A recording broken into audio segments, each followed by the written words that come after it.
বাবা ইকো আছে সাউন্ড আরো হওয়া লাগবে। আর কর্তৃপক্ষকে আমি বললাম, এই ছেলে তোমাকে বললাম দুটা বল দেওয়ার কথা, কে আলো কে দিচ্ছে? হ্যাঁ, এই 200 বারের দুটা বল, এখানে দুটা হোল্ডার দিতে 5 মিনিট লাগবে। আলো কে দিচ্ছে? এই একটা ফকিরনির বাড়িতে তো রড বাল্ব নাই এখন। নওগাঁর একটা প্রপার জায়গা, অনেকক্ষণ থেকে অন্ধকারের মধ্যে ওই লোকগুলার চেহারা দেখা যাচ্ছে না। আমার কানা লোক আনলে তাও ভালো হলো। এই সরকারি কোন প্রোগ্রাম ইনকা আলো ইনকা হলে একটা আলো আলার কামানের কাঠি থুবে না পিঠে। এই কথা কন ঠিক আছে না? আপনার না নেন না, আপনার বক্তব্যে আলো হয়ে গেছে। না না না না, এই রুগী না দেখলে যে এরকম ওষুধ লেখা যায় না, চেহারা না দেখলে বক্তৃতা করা যায় না। এই ভাই চেয়ারলে আপনার এই যে আরো আগে আসেন তো,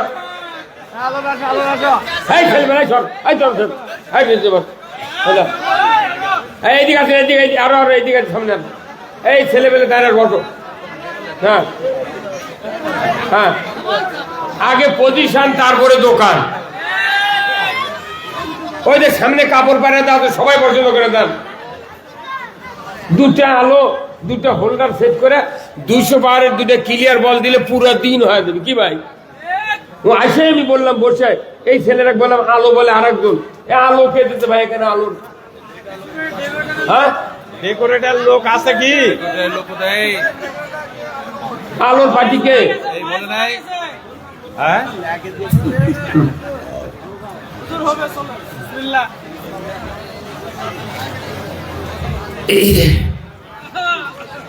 আসসালামু আলাইকুম ওয়া রাহমাতুল্লাহি ওয়া বারাকাতুহু।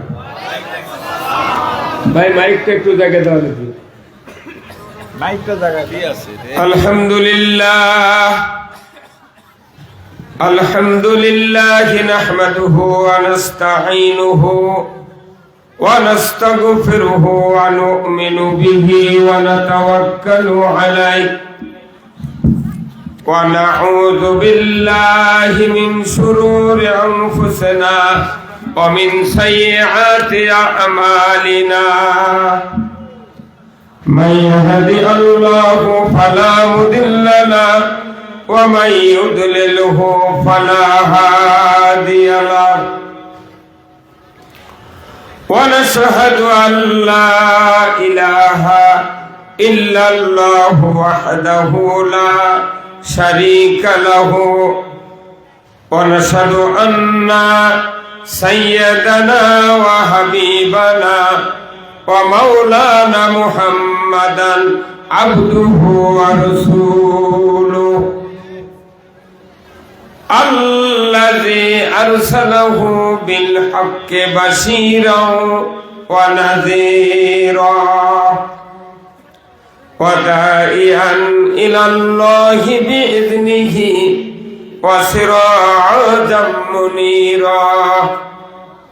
فقد قال الله تعالى في كلامه المجيد والفرقانه الحميد.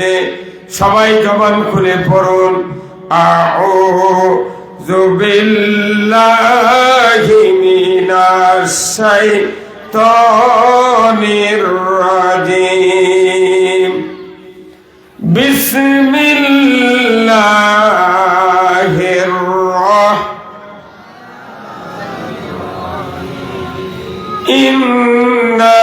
ইন্নাল্লাহা ওয়া মালাইকাতাহু ইউসাল্লুনা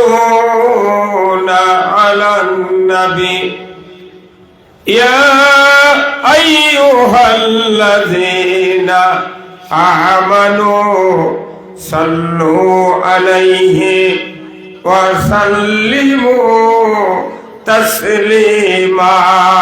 আল্লাহুম্মা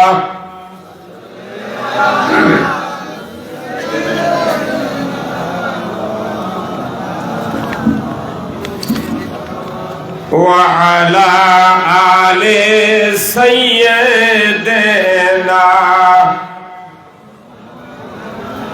সবাই জবান খুলে পড়ুন, জোরে জোরে পড়ুন দরুদ ভাই বসিয়া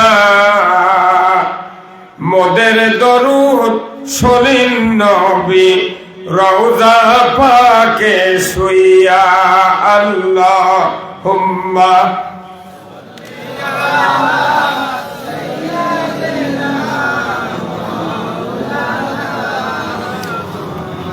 وعلى آل سيدنا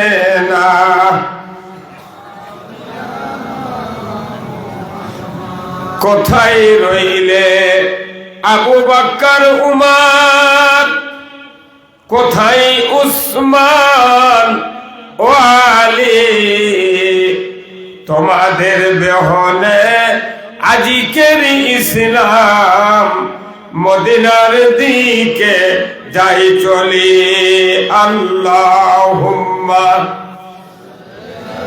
জোরে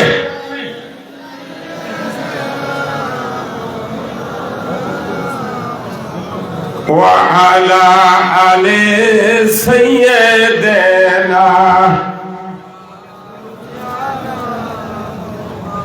بلغ الأولى بكماله كشف الدجى بجماله حسنت جميع خصاله صلوا عليه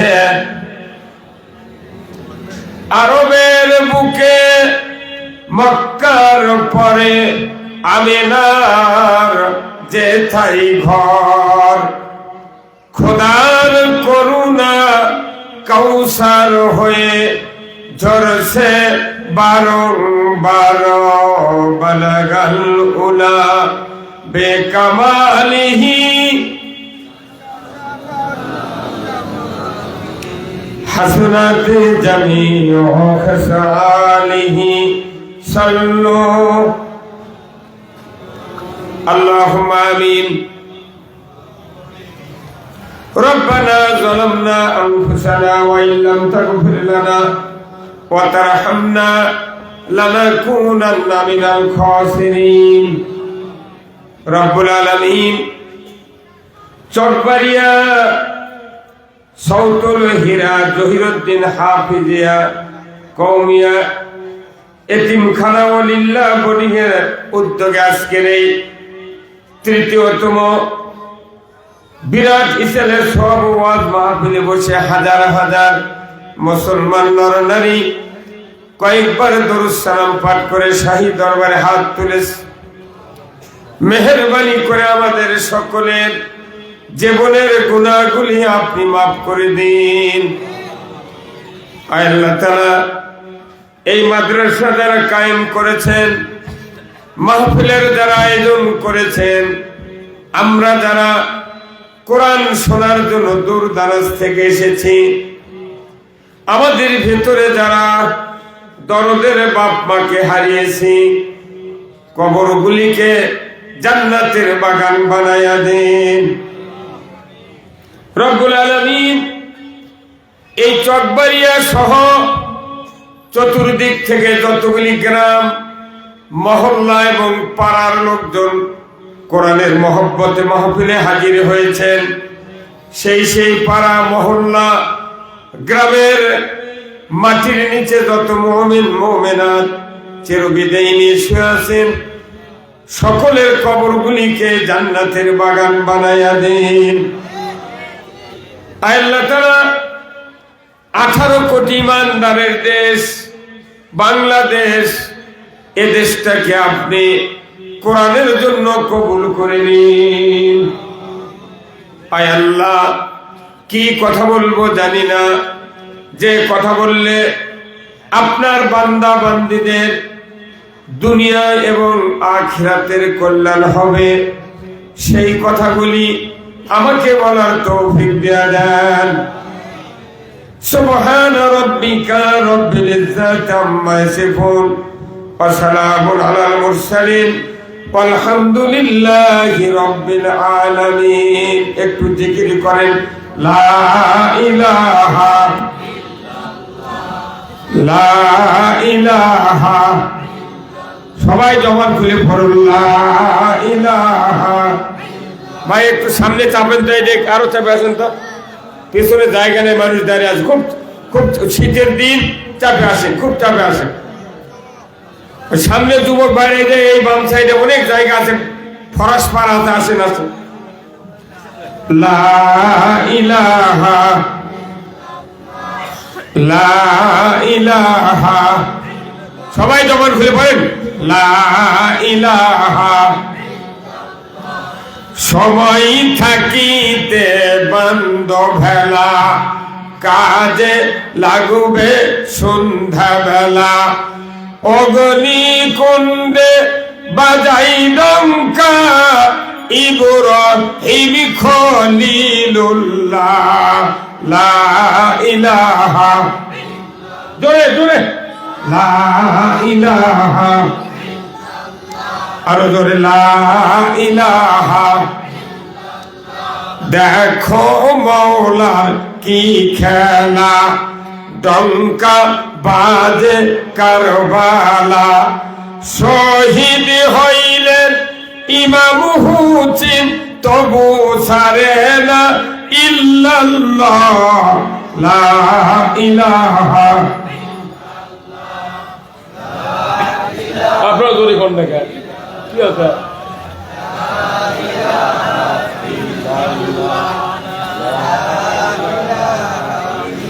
লা ইলাহা ইল্লাল্লাহু মুহাম্মাদুর রাসূলুল্লাহ সাল্লাল্লাহু আলাইহি ওয়াসাল্লাম। আলহামদুলিল্লাহ, আল্লাহ তাআলার দরবারে শুকরিয়া, যিনি আমাদেরকে চকবাড়িয়া সৌতুল হীরা জহিরুদ্দিন হাফিজিয়া কওমি এতিমখানা ও লিল্লা বোর্ডিং মাদ্রাসার উদ্যোগে তৃতীয়তম অধিবেশন বিরাট ইসালের সওয়াব ও ওয়াজ মাহফিলে হাজির হয়ে কোরআন, ইসলাম, রসুলের আদর্শ, জীবন ব্যবস্থা, দুনিয়ার শান্তি, আখিরাতের মুক্তির লক্ষ্যে কোরআন এবং হাদিস থেকে কিছু কথা শোনা, জানা, বোঝা এবং আমল করার মতো সুযোগ করে দিচ্ছেন, দিবেন, সেই মুনিবের দরবারে শুকরিয়া আদায় করছি। সবাই পড়ছি আলহামদুলিল্লাহ। লাখ কোটি দরুদ ও সালাম বিশ্ব মানবতার মুক্তির দিশারি, তাম পৃথিবীর নির্যাতিত নিপীড়িত মানুষের নেতা, শাফিউল মুজনাবিন, রহমাতুল লিল আলামিন, সুলতানুল আম্বিয়া, আশরাফুল আম্বিয়া, যিনি তাম পৃথিবীর শ্রেষ্ঠ পিতা, শ্রেষ্ঠ নানা, শ্রেষ্ঠ স্বামী, শ্রেষ্ঠ সেনাপতি এবং শ্রেষ্ঠ সফল রাষ্ট্রনায়ক। সবাই বললেন না ঠিক? আরো জোরে ঠিক, আরো জোরে ঠিক। রসুল ছিলেন পৃথিবীর শ্রেষ্ঠ সফল রাষ্ট্রনায়ক, কথা ঠিক কিনা? এটা যদি মেনে নিতে ব্যর্থ হই আমরা, তাহলে আমাদের ইমানদারের ইমানের 15.5 আনা ঘাটতি থাকে যায়। ইমান আছে ঠিক, কিন্তু রসুলের নেতৃত্ব মানে না, এর ইমানের 4 আনার দাম নেই। আমার দেশের মেম্বার থেকে শুরু করে চেয়ারম্যান, এমপি, উপজেলা, মেয়র, কাউন্সিলর, যত নেতা আছে, জনপ্রতিনিধি, সরকারি অফিসার বাদ দেন, খালি জনপ্রতিনিধি যারা, এই লোকগুলা যদি খালি রসুলকে সফল রাষ্ট্রনায়ক হিসেবে মেনে নিতে পারতাম, আমার দেশে সুদ চলতো না, চুরি চলতো না, জেনা চলতো না, ধর্ষণ চলতো না, ঘুষ চলতো না, দুর্নীতি চলতো না, এবং মসজিদে জুতা চুরি হতো না। আমরা রসুলের মাদ্রাসা মানি, দাড়ি মানি, টুপি মানি, জুব্বা মানি, হজ মানি, উমরা মানি, নামাজ মানি, মেসাক মানি, সব মানি, কিন্তু রসুলের শাসন মানি না। এই কথা বল, আপনি মুখ বলবেন কালা চল 1.5 দুম্বা বয়সে 4টে পটি লাগাতে মুখ কে ভাই ওরা কি করছেন পাঠাচ্ছেন আপনি ওরা বন্ধ করেন তো করে বক্তৃতা শোনেন কথা ঠিক কিনা আমাদের মূল টার্গেট হলো রসুলের আদর্শ মেনে নিতে হবে আজকে আমরা যাই যে দল করি যে তরিকা মানি ঠিক ওই তরিকের পীর যেভাবে টুপি মাথার দিছে পুরো জাকির পার্টি ওই টুপি মাথার দিছে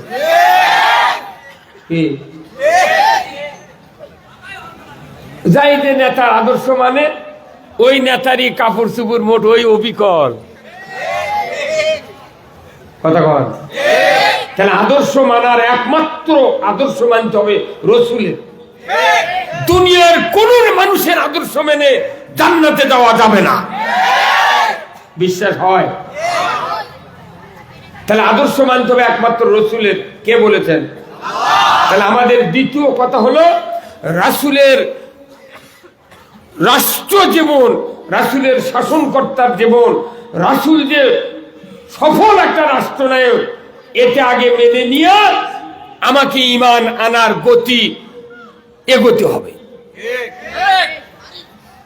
আর এই মাহফিলের আজকের এই জান্নাতের বাগানের সম্মানিত সভাপতি সাহেব জনাব অ্যাডভোকেট মোহাম্মদ আব্দুল সামাদ জসকোট নওগাঁ ও অত্র মাদ্রাসার প্রধান উপদেষ্টা ইনি কে মারহাবা ভালো আছেন আল্লাহ এই অ্যাডভোকেট মোহাম্মদ আব্দুল সামাদ ভাইকে আল্লাহর আইন এবং মানুষের আইন আইন কয় প্রকার আমি বুঝতে দিচ্ছেন আপনারা আইন কয় প্রকার একটা কার আইন আর একটা কার আইন মানুষের আইন এত বড় একটা বিজ্ঞ লোক আমি সাথে পেয়েছি আমি বহুদিন হলে মাহফিল করতেছি উকিল মানুষকে আমি মঞ্চত পাইনি আজকে বাংলাদেশের ঐতিহ্যবাহী একটা জেলা নওগাঁ যেখানে মুরের অভাব নাই আর আপনার থাকেন মাথার অভাব নাই হ্যাঁ আমাদের বগুড়াত মাথার অভাব নাই পাঁচ বিবির মাথার অভাব নেই আর এই নওগাঁতে মুরের অভাব নেই কি কথা ঠিক কিনা আমাদের এই নওগাঁর সবচেয়ে বয়োজ্যেষ্ঠ একজন রাজনীতিবিদ উনি মারা গিয়েছেন মরহুম আব্দুল জলিল কি আমি তার চোখের ভুরু আমার এখনো মনে আছে পুরা শরীরটা একবারে ব্ল্যাক কিন্তু ভুরু এত সুন্দর সাদা মনে হচ্ছে একটা সাদা রেখা টেনে দিয়েছে এই কথা ঠিক কিনা আমি তার দেখেছি তার বক্তব্য শুনেছি এই নওগাঁর ঐতিহ্যবাহী জেলার এই জসকোটের সম্মানিত আইনজীবী আল্লাহ ভাইজানকে আল্লাহর আইন এবং মানুষের আইন এই দুটা জিনিস যদি বোঝার মতো যোগ্যতা যেন আল্লাহ ওনাকে দিয়ে দেয় দরকার আমিন প্রধান অতিথি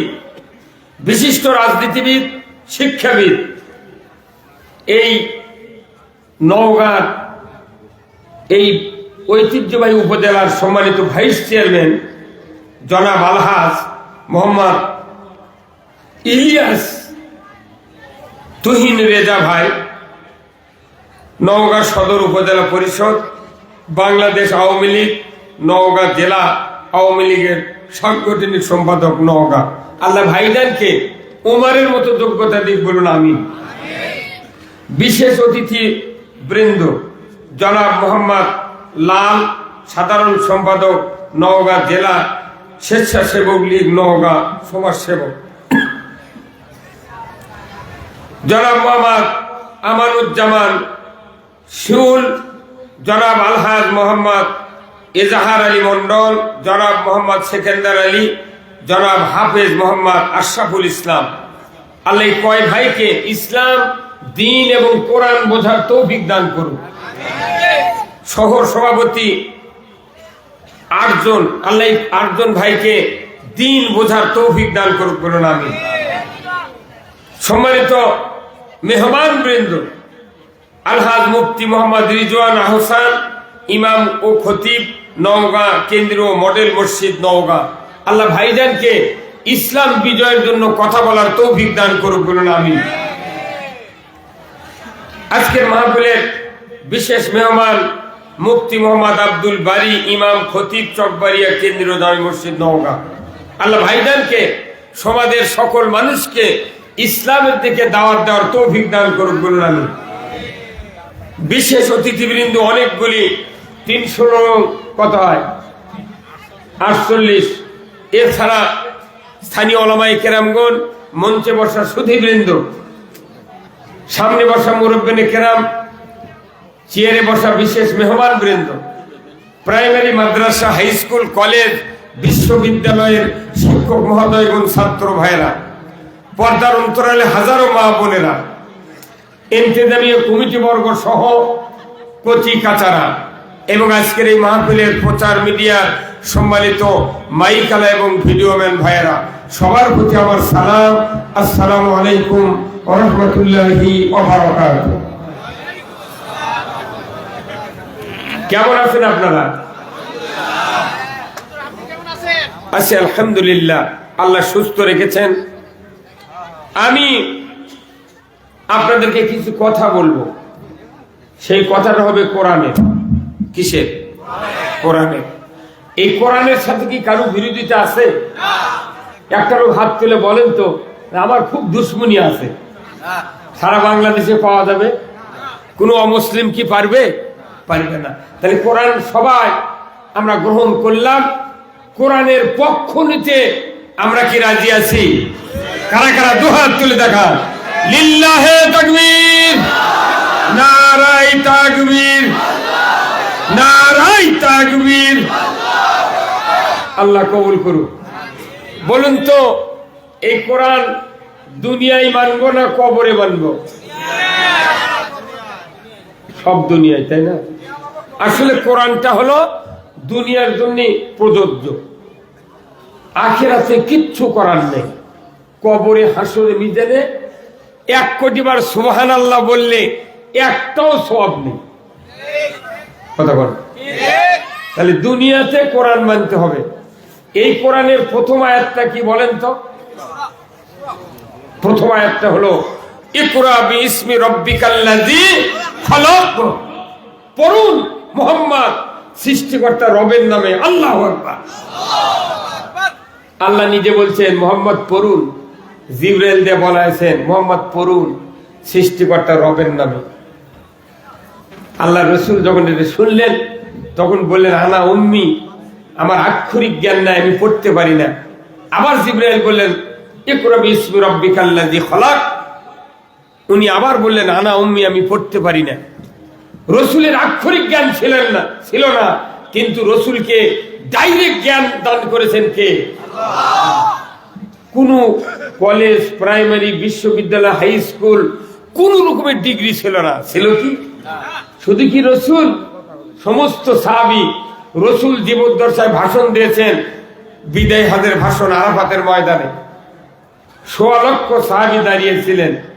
একজন সাহাবীর 5% ডিগ্রি ছিল না। GSC, JDC, inter, degree, MEd, BEd, doctor, philosophy, PhD, FCPS, প্রভাষক, আল্লামা, কোন ডিগ্রি ছিল কারো? কিচ্ছু নেই। স্কুলই নেই। স্কুল খালি মসজিদে নববী। কথা ঠিক কিনা? আর বিশ্ববিদ্যালয় থেকে উনি ওহী নিয়ে এসেছেন গাড়ি হিরের থেকে। এই পর্যন্ত দৌড়। কিন্তু ওই সমাজে 1.25 লক্ষ সাহাবীর সামনে আল্লাহ রসুল বিদায় হজের ভাষণ দিলেন মাত্র 23 মিনিট। কয় মিনিট? 23 মিনিট। উনি 10 বছর মসজিদে নববীর খতিব ছিলেন, আমার রসুল, আপনার রসুল। সুবহানাল্লাহ। কয় বছর? 10 বছর। 10 বছর খতিবগিরি করে যে মানুষ তৈরি করলেন, সে মানুষটা রসুলের কাল্লা কাটতে গেল উমার। সেই মানুষটা 10 বছর রসুলের পেছনে নামাজ পড়ে, বক্তব্য শুনে অর্ধেকটা পৃথিবীর রাজত্ব চালানোর যোগ্যতা পান। আর আমার দেশে 70 বছর মসজিদের ইমামের পাশে লাখ লাখ লোক নামাজ পড়ি, কি ভাই লাল ভাই কথা কন, লাখ লাখ লোক ইমামের পাশে নামাজ পড়ি, হাজার হাজার জাকের, হাজার হাজার তবলিগ, হাজার হাজার বিভিন্ন রাজনৈতিক দলের নেতারা নামাজ পড়ি। থাকতো পৃথিবী শাসন করা, থাকতো কোরআন মানা, আরো মৌলবীর বক্তৃতা শুনে ইসলামের বিরোধিতা করে। এই কথা বল, আপনি কি খবর চানি জান্নাতে যাবি? ওই ইমামই চৌকাট দেখে পাবে না। আমার বাংলাদেশের শতকরা 90% ইমাম ইসলাম বিজয় চায় না, চায় না। শুধু নবীর দাড়ি মানে, টুপি মানে, হজ মানে, উমরা মানে, কুরবানি মানে, ফতুয়া মানে, সব মানে, কিন্তু ইসলাম চায় না। এখন যদি আমি আপনাদেরকে বলি, ভাই বলেন তো ইসলাম অর্থ কি, তাহলে আপনারা কি বলবেন? কি কথা, মনে পিএইচডি করে আসছে।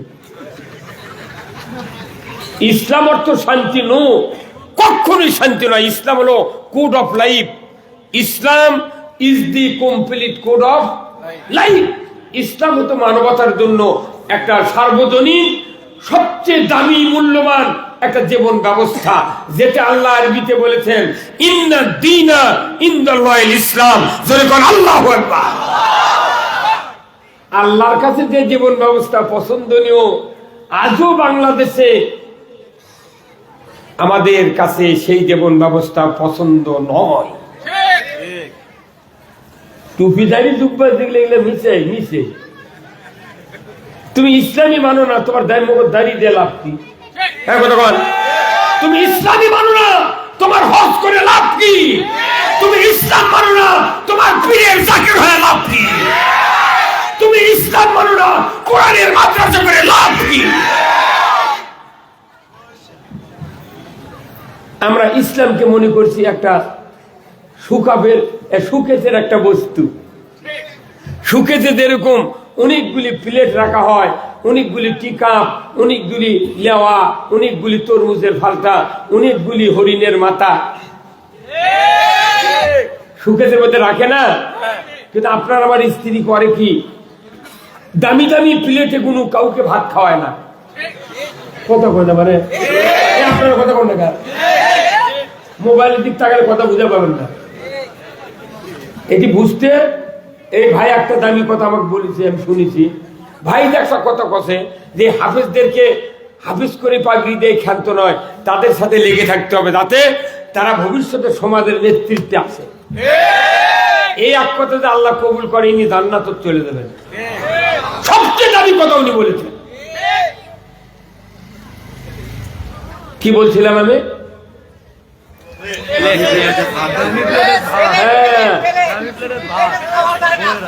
সবচেয়ে দামি প্লেট, দামি গ্লাস, দামি ফ্রিজ সব শোকেসের মধ্যে তুলে ধরবে।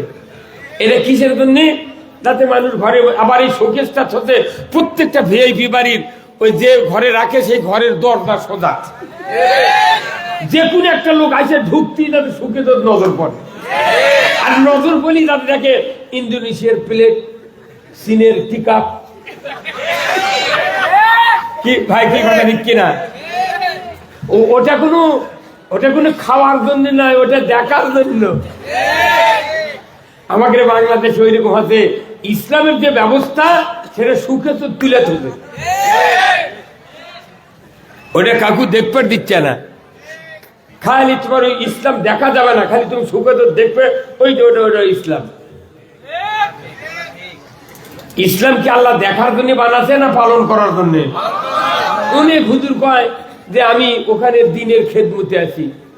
আশ্চর্য কথা, এটা কোন ধরনের কথা? দিনের খেদমত করবেন আপনি, এত বড় যোগ্যতা? আল্লাহ দিন পাঠাচ্ছে মানুষের খেদমত করার জন্য। ইসলাম এসেছে মানুষের খেদমত করার জন্য। তুমি এত বড় বাহাদুর হয়ে গেছো, তুমি দিনের খেদমত করতে, বাপ রে বাপ। হ্যাঁ কথা বল। ইসলাম হলো কি? খেদমত মানুষের করবে। কিভাবে? দেশে চুরি হচ্ছে, ইসলাম চাচ্ছে চুরির একটা আইন আছে, ওয়াসারিকু ওয়াসারিকাতু ফাক্তাউ আইদিহুমা। চোর আর চুরি যদি ধরা পড়ে 5টা গ্যারান্টির পর, খাদ্য, বস্ত্র, চিকিৎসা, শিক্ষা, বাসস্থান, 5টা গ্যারান্টির পর তুমি চোরের হাত কেটে দাও। একটা চোরের হাত বয়তুল মোকাররমের উত্তর গেটে কেটে দেওয়ার দৃশ্য ডিসেল লাইনে বিটিভি, এনটিভি, এসিটিভি 21, 24, 71, 75, 76 চ্যানেলে যদি একটা চোরের হাত এই বাংলার জমিনে কেটে দেওয়ার দৃশ্য ডিসেল লাইনে দেখানো হতো, মসজিদে চুরি হতো দূরের কথা, গরু চুরি, হুন্ডা চুরি, মসজিদে জুতো চুরি হতো না।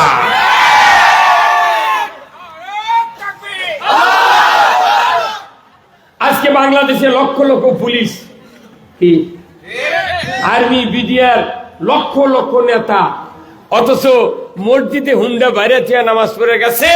এই বাংলাদেশে হুন্ডা চুরি হচ্ছে দিনের বেলা। আমাকে কচুর সাথে গলার দড়িতে মরা ভালো।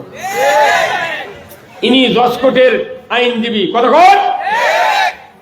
ব্রিটিশের আইন হলো 379, চোর চুরি করলে 3 বছর জেল দাও। আর আল্লাহ 1500 বছর আইন দিয়েছে, চোর যদি চুরি করে 5টা গ্যারান্টি দেবে সরকার, খাদ্য, বস্ত্র, চিকিৎসা, শিক্ষা, বাসস্থান। এই 5টা গ্যারান্টি মৌলিক চাহিদা, যেটা কোরআনে আল্লাহ নাযিল করেছে। এই 5টা চাহিদা দেওয়ার পর কেউ যদি চুরি করবে চায়, তার বিবেক বাধা দেবে না?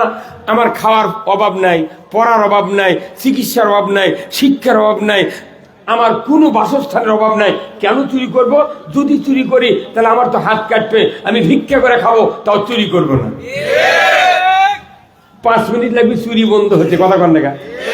এই ওয়ার্ডে যখন একটা হুন্ডা চুরি হচ্ছে, মসজিদের স্যান্ডেল চুরি হচ্ছে, কিংবা গরু চুরি হচ্ছে, তখন এই ওয়ার্ডের মেম্বার চেয়ারম্যানকে বলা লাগবে, চেয়ারম্যান সাহেব, আমার ওয়ার্ডে কোনো এই অকারেন্স ঘটে গেছে, আপনি একটু আপনার উপর মহলক বলেন তো এই চুরি বন্ধের কিছু আছে নাকি। চেয়ারম্যান আবার এমপি বলবি, এমপি আবার মন্ত্রী বলবি, মন্ত্রী আবার আইন মন্ত্রী বলবি যে চুরি বন্ধর কি স্যার উপায়। তখন আইন মন্ত্রী বয়তুল মোকাররম ইমামকে ডাক দিয়ে বলবি, হুজুর চুরি বন্ধের কোন ট্যাবলেট আছে?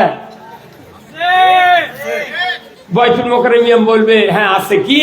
আপনি 5টা গ্যারান্টি দেন, একটা চোর চুরি করলে হাত কাটা দ্বারা আইন কায়েম করেন, জিন্দিগিতে চুরি থাকবে না। কি ভাই, চুরি করার, হাত কাটার আইন যতক্ষণ কায়েম না হবে, বক্তৃতাতে চুরি বন্ধ হবে না। এই কথা বল।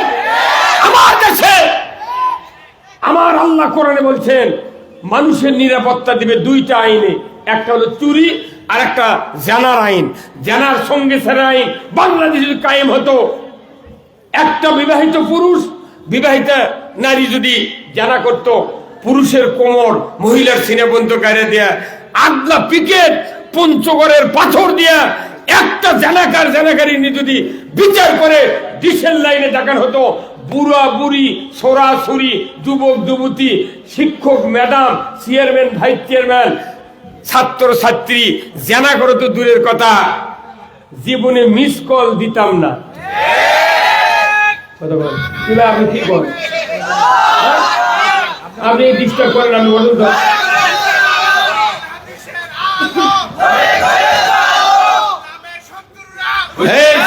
কেউ শত্রু নাই, তবে স্লোগান দেওয়া যাবে না।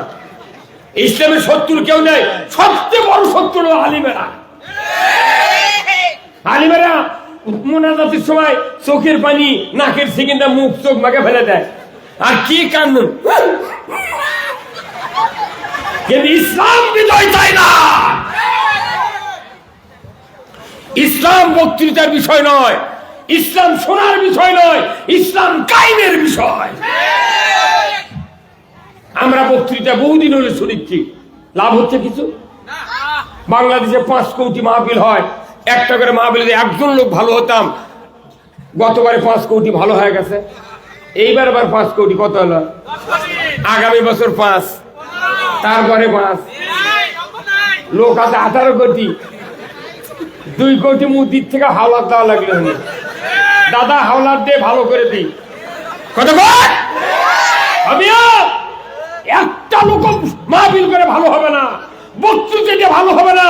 যদি বক্তব্য দিয়ে ভালো হতো, আমার রসুল গারে হীরার জাবালে নূর পাহাড়, গারে সুর জাবালে সুর পাহাড় আর ছাপা মারোয়া পাহাড়ের উপর বক্তৃতা দিতেন, দুনিয়ায় আল্লাহ রসুলের রাষ্ট্রপ্রধান হওয়া লাগতো না। আমরা মনে করেছি এদেশে বক্তৃতা দিলি, মাদ্রাসা করলি, মসজিদ করলি ইসলাম মানা হবে। No, never. ইসলাম হলো কায়েম করার বিষয়। আমার ভাইরা, আল্লাহ রাব্বুল আলামিন কুরআনুল কারীমে বলছেন ইসলাম হলো জীবন ব্যবস্থা। এই জীবন ব্যবস্থা বাদ দেয়া অন্য কোন জীবন ব্যবস্থা দুনিয়ার ইমানদাররা যদি তোমরা মেনে নাও, আমি আল্লাহ বলে দিচ্ছি ওই জীবন ব্যবস্থা মেনে নিয়া তার আন্ডারে যত ইবাদত করো না কেন, আমি আল্লাহ তোমাদের ইবাদত গুলি কবুল করব না। একটা ইবাদত কবুল করবে না, এটাই মানে বললাম। এখন আয়াত শোনেন।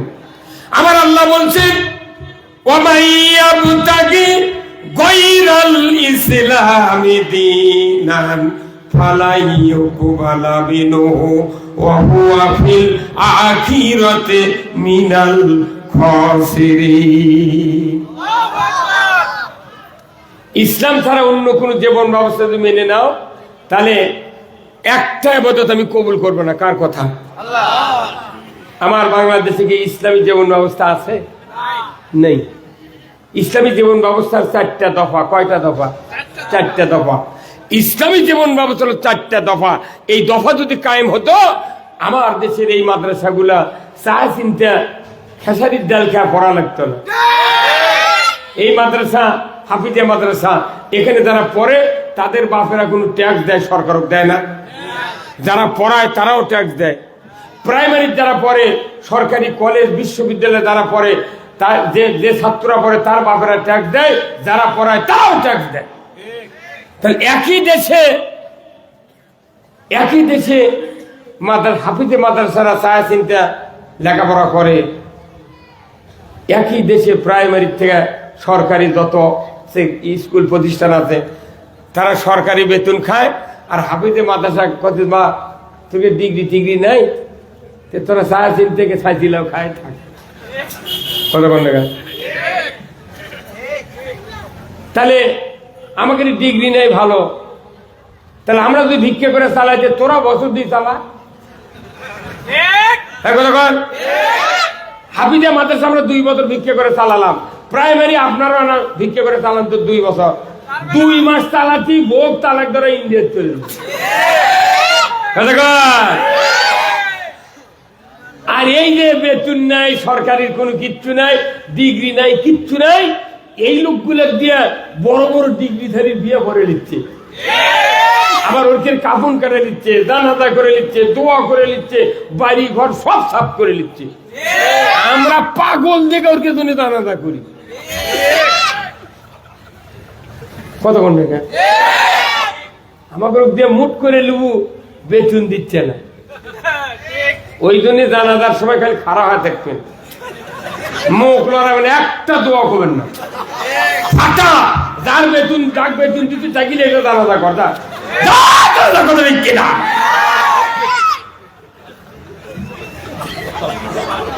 কি ভাই কতক্ষণ না কান্দে? অসুবিধা কি? আমরা তো দেশের নাগরিক। কতক্ষণ টাকা? আমি মুক্তিযোদ্ধা পানি খেলেছি, খালি টাকা হাতে একটা সার্টিফিকেট লিখে শুনি, আমার বুড়ি বইয়েরও চাকরি হলো। আরে 70-এ জন্মিতে তাই মুক্তিযোদ্ধা। কোথায় মুসলমান? আজকে 52 বছর হচ্ছে দেশ স্বাধীন হয়ে আমার দেশে মসজিদের জুতা চুরি বন্ধ হলো না কেন? একটা আইন চাই। শেখ হাসিনা আপনি ক্ষমতায় থাকেন, যারা ক্ষমতায় আছেন আপনারাই থাকেন, খালি নামাজ কায়েম করেন, সুদ হারাম করেন, পর্দা ফরজ করেন, চুরি বন্ধ করেন, জেনা বন্ধ করেন। আপনি 4000 বছর চালান, আমরা পিএস দিয়ে পান্তা শুয়ে থাকবো। আজরাইল আলিয়ে গেছে এতন ভাব। আমরা জীবনে ক্ষমতার যাব না, আমরা করছি খালি কোরআনের আইনটা চাই। এটা কি অপরাধ? কেন কোরআনের আইন চাই? কোরআনের আইন যদি দেশে না থাকে পৃথিবীর কোন জিব্রাইল, কোন আল্লাহর ওলি, কোন বড় ধরনের ফিলোসফি, বড় আল্লামা, বড় মুক্তির বক্তৃতা দেয়া পৃথিবীর জমিনের এক আনা উপকার হবে না। আমি আপনাদের প্রমাণ দিচ্ছি। আপনাকে নওগাঁর প্রপারে কি ভাই গ্রিলের দোকানদার আছে? আছে না? এখানে ওয়ালত আছে হলো মিটার, ওখান থেকে লাইন নিয়ে এসে এই ঝালাইয়ের মেশিনের এখানে ঢুকেতেছে একটা লাইন, এখান থেকে আবার দুটো লাইন বার করছে, একটা লাইন বার করে মোটা তার দেয়া 330 তার দেয়া ওই মাথাতে একটা পাতি কিংবা রড পিসে যেটা ঝালাই করে ওই বুকের উপর ফেলে দিতে হয়। কি ভাই লাল ভাই কত কর? সাইকেল যদি ঝালাই করা লাগে সাইকেলের রডের উপর থুবি, গ্রিলের জানলা হলে ওখানে থুবি, শীতের পাত সিঁড়ি যদি ঝালাই করে ওখানে থুবি, ওখানে ফেলে দিতে হচ্ছে। আর একটা লাইন এই কানির থেকে বার করে ইনকে সিমটা দিয়ে এত বড় কাঠি ধরে না, কাঠি ধরে সুইচ দিয়ে তোর এই কাঠি নিয়ে দেওয়া, ওই যে দাউদে বুড়ার মতো পরে আছে, ওই পাতি আর পাতি নাই, লক্ষ কোটি কোটি ফোটা ওর গাও বকুর উপর ফেলে দিচ্ছে তো ভালো, ই আবার সুইচ দিয়ে ওই এই কাঠি নিয়ে যা ওই পাতির উপর ইকে 3-4টা ঠোকা মারে। তখন ওই লোয়ার রড কয়, ভাই তুমি ঝালাই করবে জানলা, তা আমার কষ্ট দাও কে, আমার কষ্ট দাও কে? তখন বলে, ভাই আমি টেস্ট করেছি লাইন আছে নাকি।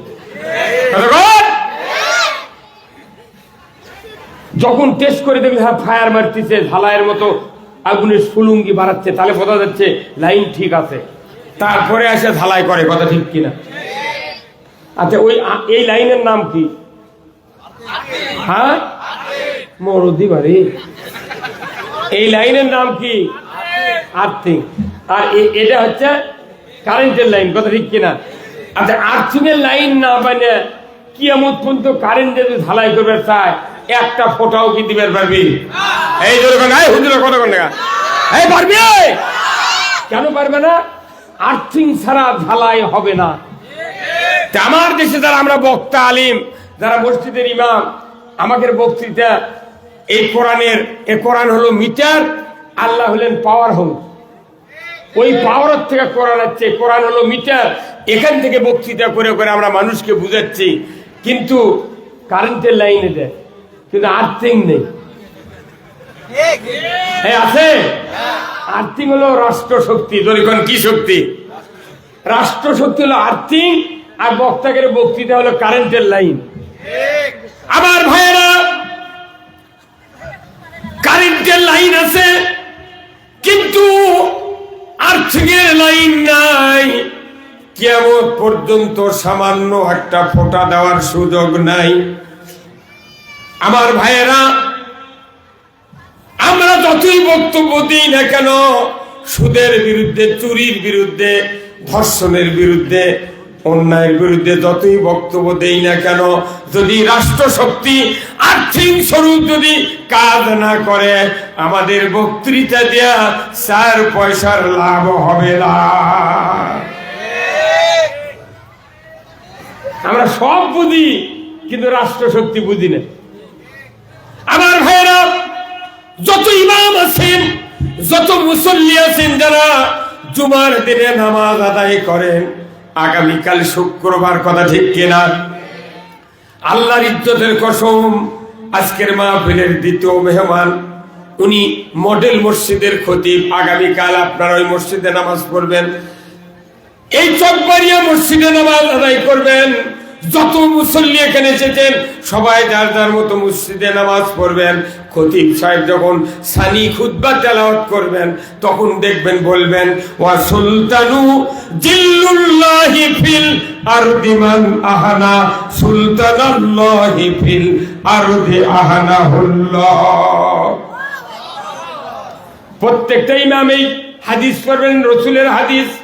আল্লাহর নবী বলেছেন, ও পৃথিবীর মানুষ তোমরা শোনো, ন্যায়পরায়ণ শাসক আল্লাহর ছায়া সদৃশ্য।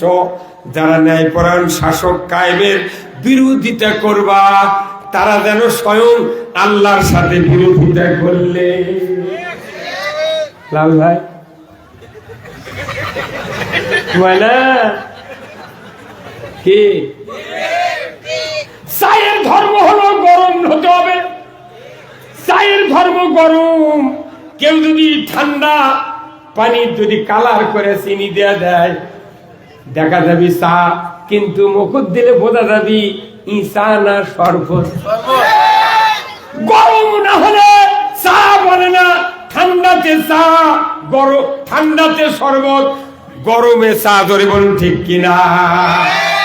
আমার আল্লাহ কোরআনে বলছেন, বান্দা, ও বান্দা, তুমি তো ইসলাম বিজয় করতে না চাও, তাহলে তুমি স্বয়ং আল্লাহর বিরোধিতা করলে। ন্যায়পরায়ণ শাসক হলে আল্লাহর পক্ষ থেকে ছায়া সদৃশ্য। যারা ন্যায়পরায়ণ শাসক কায়েমের বিরোধিতা করবে, তারা যেন স্বয়ং আল্লাহর সাথে বিরোধিতা করলো।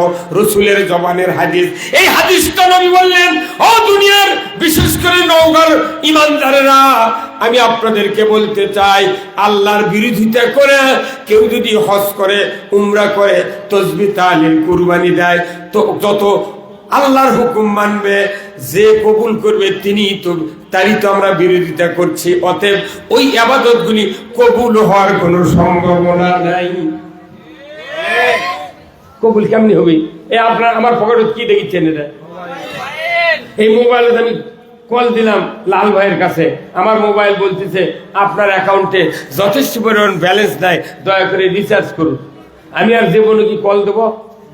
কম্পিউটারে বলে দিতেছে আমি এখন মোবাইল এখন ফকির। কথা ঠিক কিনা? এই মোবাইলের যদি অর্থ থাকতো তাহলে এই কথা বলতো না। আমার ভাইয়েরা, বাংলাদেশে যত মানুষ আমরা মুনাজাত করি, এতই মুনাজাত করি, আল্লাহ রব্বানা আতিনা ফিদ দুনিয়া হাসানা ওয়া ফিল আখিরাতি হাসানা ওয়া কিনা আযাবান্নার।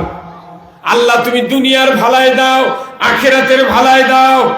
কিন্তু প্রত্যেকটা মুনাজাতকারী বান্দার এবং বান্দির কানের কাছে মুনাজাতের সময় যদি একজন করে ফেরেশতা এসে বলতেন, আল্লাহর বান্দা বান্দি, আপনি যে ঈমান নিয়ে আল্লাহর কাছে দোয়া করছেন, আপনার ঈমানের যথেষ্ট পরিমাণ শক্তি নাই, দয়া করে ঈমান রিসার্চ করুন।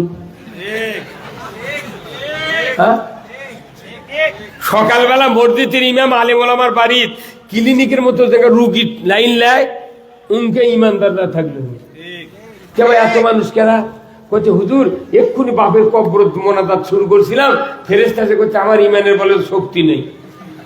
তার ইমানের শক্তি বাড়ানোর জন্য আপনারা কোরআন দিয়ে আমার ইমানের রিসার্চ দেন।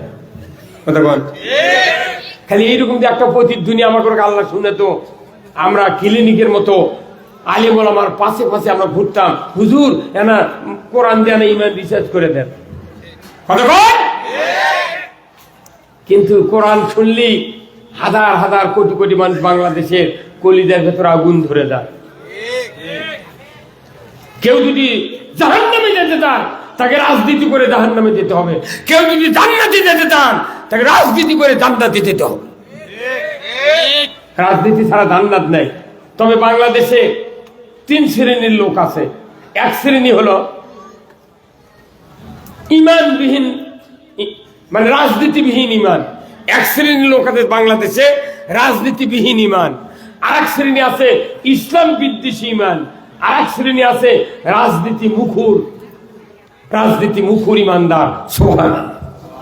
এটা আওয়ামী লীগ, বিএনপি, জাতীয় পার্টি, জাসদ, জামাত, চরমোনাই যারা রাজনীতির ময়দানে আছে, এদেরকে ইসলাম বুঝালে রাজনীতি বুঝানোর প্রয়োজন হয় না। কিন্তু এই দেশে এমনও কিছু বাল বাচ্চা আছে, তারা রাজনীতির কথা শুনলে লাখ শিক্ষায় লাখ ঝাড়ে। রাজনীতি করে কি হলো? রাজনীতি না করলে সুদ হারাম হবে না, পর্দা ফরজ হবে না, জানা বন্ধ হবে না। কতক্ষণ টাকা? আসল কাজ হলো পৃথিবীতে ইসলাম বিজয় করা। নামাজ 6 মাস পরে, নামাজ আপনি 12 বছর পর পরে, কিন্তু আসল কাজ হলো ইসলাম যদি বিজয় হয়, ইসলাম আপনাকে সমাজে নামাজ কায়েম করাবে। ধরে বলতেন কিনা?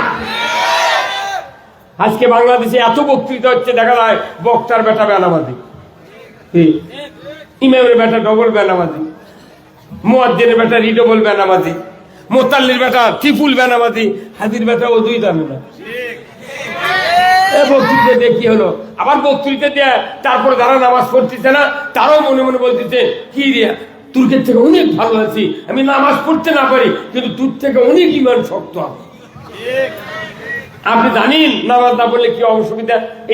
এইটা রাজনীতি। বিশাল একটা দলের আমাকে বারবার ক্ষমতায় যাচ্ছেন আওয়ামী লীগ, সেই দলের নেতারা আমার কাছে বসে আছে নাই?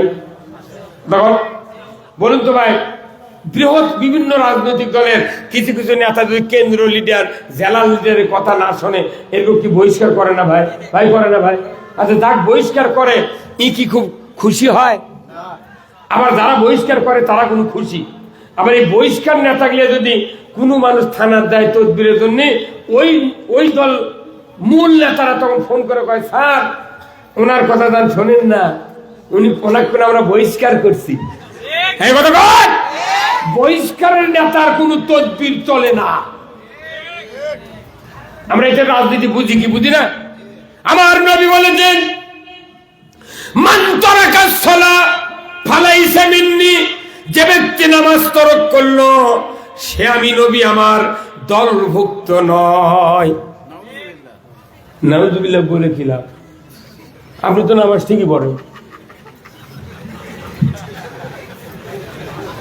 যে ব্যক্তি নামাজ তরক করলো নবী বলেছেন ওই ব্যক্তি আমার দলভুক্ত নয়। ধরে বলেন ঠিক কিনা?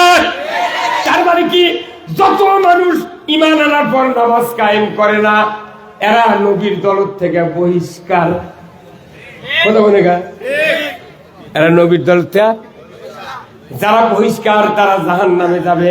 আমার আল্লাহ কোরআনে বলছেন, কুল্লু নাফসিন বিমা কাসাবাত রাহিনা ইল্লা আসহাবাল ইয়ামিন ফি জান্নাতিন ইয়াতাসাআলুনা আনিল মুজরিমিন মা সালাকাকুম ফি সাকার ক্বালু লাম নাকু মিনাল মুসাল্লিন ওয়া লাম নাকু নুতঈমুল মিসকিন ওয়া কুননা নাকুদু মা'আল খাইদিন ওয়া কুননা নুকাজ্জিবু বিয়াউমিদ্দিন।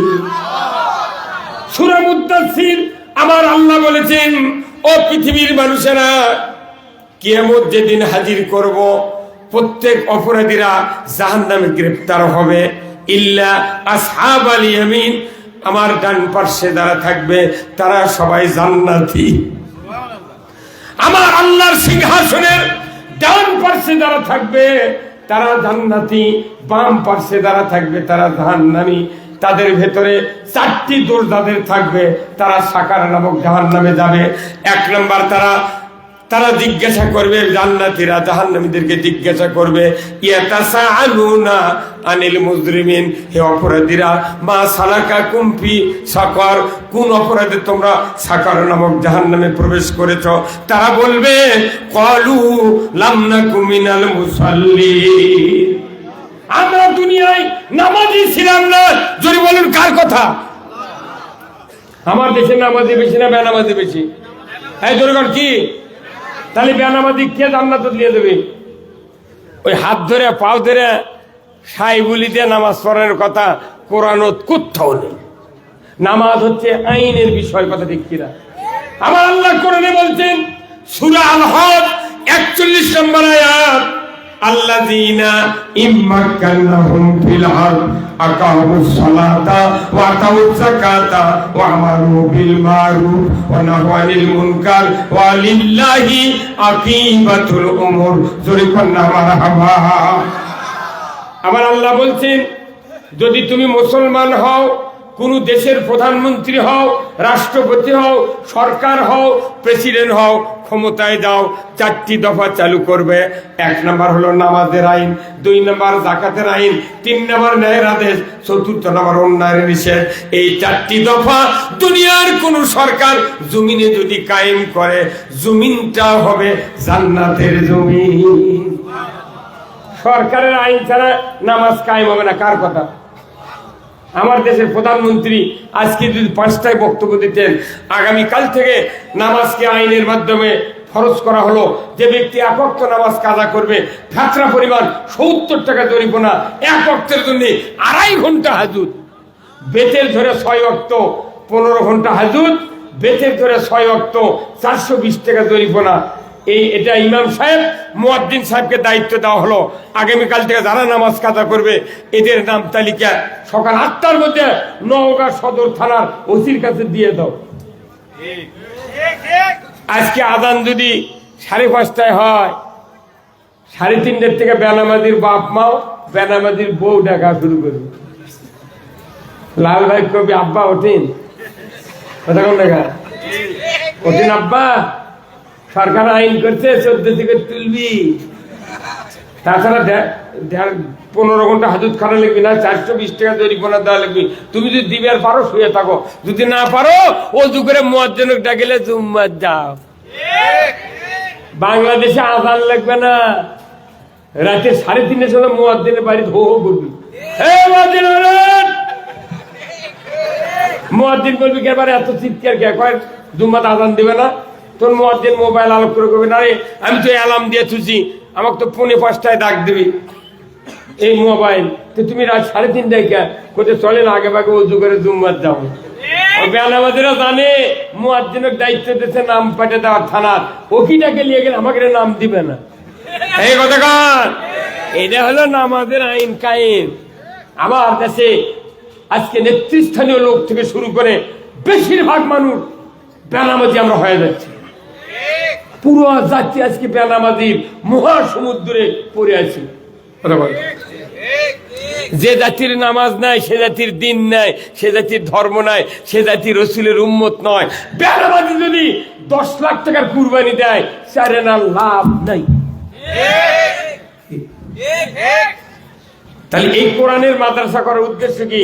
এই কোরআনের সঠিক কথা এই মাহফিলে মসজিদে তৈরি হবে, বলবে জাতি জান্নাতের পথে চলবে, কথা ঠিক কিনা? কিন্তু আমরা এখানে হাফেজ দেয়, এখানে এবার তো হাফেজের পাগড়ি দেওয়া হলো না, পাগল হয়নি না? আমি গতবারে 171 জন পাগড়ি দিছি, এইবার 168 জন হয়ে গেছে পাগড়ি দেওয়া। এই যে তাদেরকে পাগড়ি দেওয়া হয়, একটা আবেগ ঘন পরিবেশ তো আর হয়। যারা আপনারা বসে থাকেন সামনে, পাগড়ি দেওয়া দেখে মনে মনে করেন আল্লাহ ইনকে একটা বেটা হলে কত শান্তি। কর্তৃপক্ষ খুশি, বাপের মাথার টুপি, জাগিরদারের মাথার টুপি, যার দোয়া করবেন কি আল্লাহর একটা বান্দা হাফেজ হলো কি। কিন্তু বাংলাদেশের কি কেরিয়ার দেখেন, যে হাফেজ হলো এই কোরআন মুখস্থ করে কুষ্টিয়া বিশ্ববিদ্যালয় না মিশর আল আজহার কিংবা মদিনা ভার্সিটিতে কোরআনের উপর ডক্টরেট অর্জন করে এই বাংলাদেশে এসে এই মাদ্রাসার থেকে পাগড়ি ভালো, এটি থেকে যদি হক কথা কবার লাগে, যারাই পাগড়ি দিলাম এরা আবার ধরে লেজা জেলত তোলে। সে চালক মুখস্থ করার পাগড়ি দিল কে, তোরা যেটা মুখস্থ করবি সেটা কবারই দিব না, তে পাগড়ি কে? আমার দেশের অবস্থা আগে তো কি, ফজলি গাছের আম কেউ খাতেন? সবাই কি খাতেন? খাননি, 2-1 জন। প্রত্যেক গ্রামে গ্রামে একটা করে ফজলি গাছের আম আমি লাগিয়ে দিলাম, বিরাট আমের গাছ। মুকুল আসলো মাঘ মাসে, এরপরে ফাল্গুন মাসে বড় হলো, কুইয়া ধরলো, আটি ধরলো, জ্যৈষ্ঠীর 15 তারিখে আম পাকিচ্ছে, বুকটা লাল হয়ে গেল। এই আম একবার যখন পুরো হয়ে গেল, তখন আমের গাছের নিচে 4 জন চৌকিদার লাঠিলে খাড়া হয়ে আছে। আচ্ছা, চৌকিদার এই গাঁয়ের হাজি, মুন্সি, মুলবি যারা নামাজের লোক বলেছে, হুজুর আপনারা এই নাম আমের ফজিলতের বর্ণনা করতে থাকেন, কথা বলেন। তখন আমরা বক্তৃতা দিচ্ছি, ভাইরা আমার, এতদিন তো হাতির গাছের আম খাইছেন, এক আমের জায়গা, এক আমের মধ্যে 3 খান্তি কামড় দিলে 3 রকমের স্বাদ। আমরুপালির এক স্বাদ, লোকনার এক স্বাদ, খিস্সাভোগের এক স্বাদ। এইবার আপনার চোখের সামনে ফজলি আম ঝুলতেছে, দেখতেছেন। এই আম ওজনে 1.5 কেজি। এই আম যখন একটু পাকে লাল হয়, তখন চাকু দিয়া কেটে খালি কলিজা ঠান্ডা হয়। আম যখন নরম হয়, নিচে লিক করে জুসের মতো চোষক দিলে কলিজা ঠান্ডা হয়। এই আম যে ঘরের ভিতর রাখবেন, সুখ খেলে ভরে যাবে। জীবনে যারা আম খান নাই, একটু খাওয়ার চেষ্টা করবেন। এই আম যারা খাবে, মৌত পর্যন্ত মনে থাকবে। এই বক্তৃতা দেওয়ার পর ওই 4 চৌকিদার করছে, যতই বক্তৃতা শোনেন আর দেন, কিন্তু একটা আম পারে খাতে দেব না। কথা কয় না মানে, একটা আম পারে খাতে, তুই পারে খাবারই দিব না, দিলে বক্তৃতা করে নিল। কি ভাই, তুই পারেই খাবার দিব না, বক্তৃতা। আমার দেশে ইসলামের বক্তৃতা, সোয়াবের বক্তৃতা শুনলে কলজে কাঁপে যায়, মানে এখনই তার তো ধর্ম। এত বক্তৃতা, বক্তৃতার চোটে বক্তৃতা, বক্তৃতা দিতে দিতে এত বক্তব্য হচ্ছে বাংলাদেশে ইসলামের পরিচিতির উপর। বক্তৃতা দিতে দিতে মানুষের কানের ঝালাপালা উঠে গেছে, বক্তারা কোটি কোটি টাকার মালিক হয়ে গেছে। বক্তৃতা আমার বিরুদ্ধে, তাই আমি কোনো ভয় করি না। কি লাল ভাই, এত ইসলামের বক্তব্য দেওয়ার পরে আমার দেশে বলতেছে ইসলাম কায়েম করতে দেব না।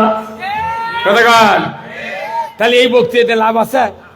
ইসলাম যদি কায়েম হতো আমার দেশটা জান্নাতে পরিণত হতো। পৃথিবীর মানচিত্রে 228টা রাষ্ট্র আছে, বাংলাদেশের মতো এত ভালো রাষ্ট্র পৃথিবীর কোথাও নাই।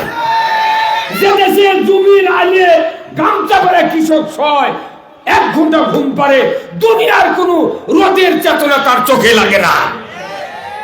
আজকে আমরা দুর্ভাগ্য যে কোরআন আছে অথচ কোরআনের আইন মানতে পারছি না। আমরা ব্রিটিশের আইন মানছি, কথা ঠিক কিনা? ব্রিটিশ চলে গেছে 266 বছর আগে ব্রিটিশের দেশে, ভারতবর্ষে ক্ষমতাধর ছিল। ব্রিটিশ চলে গেছে পাকিস্তানের 24 বছর আর বাংলাদেশের 53 বছর। এর আগে ব্রিটিশ চলে গেছে, আজও ব্রিটিশের আইন আমরা মানতেছি।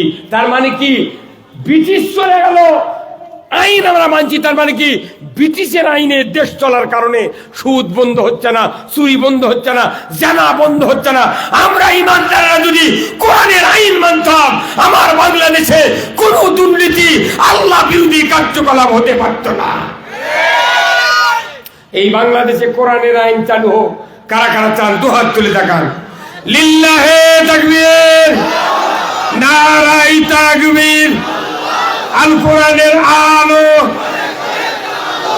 কোথায়? ঘরে ঘরে কে কোথায়? খবরদার, এই কোরআন সংবিধান, এটা দেশ চালানোর কিতাব,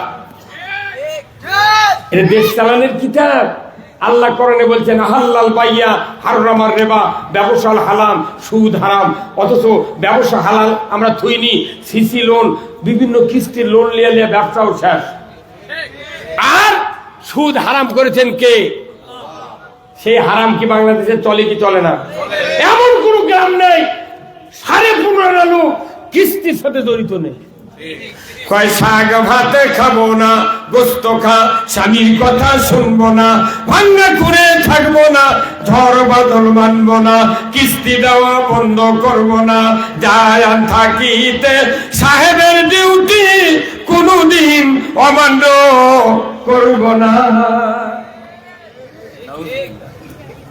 আমার দেশে ইমামরা আমরা নামাজ পড়াই, একটা দিন মসজিদ কেউ করলো না কোন ইমাম যে ভাই কে কে সুদের সাথে লেনদেন, হাত তোলেন তো, কেউ কয়?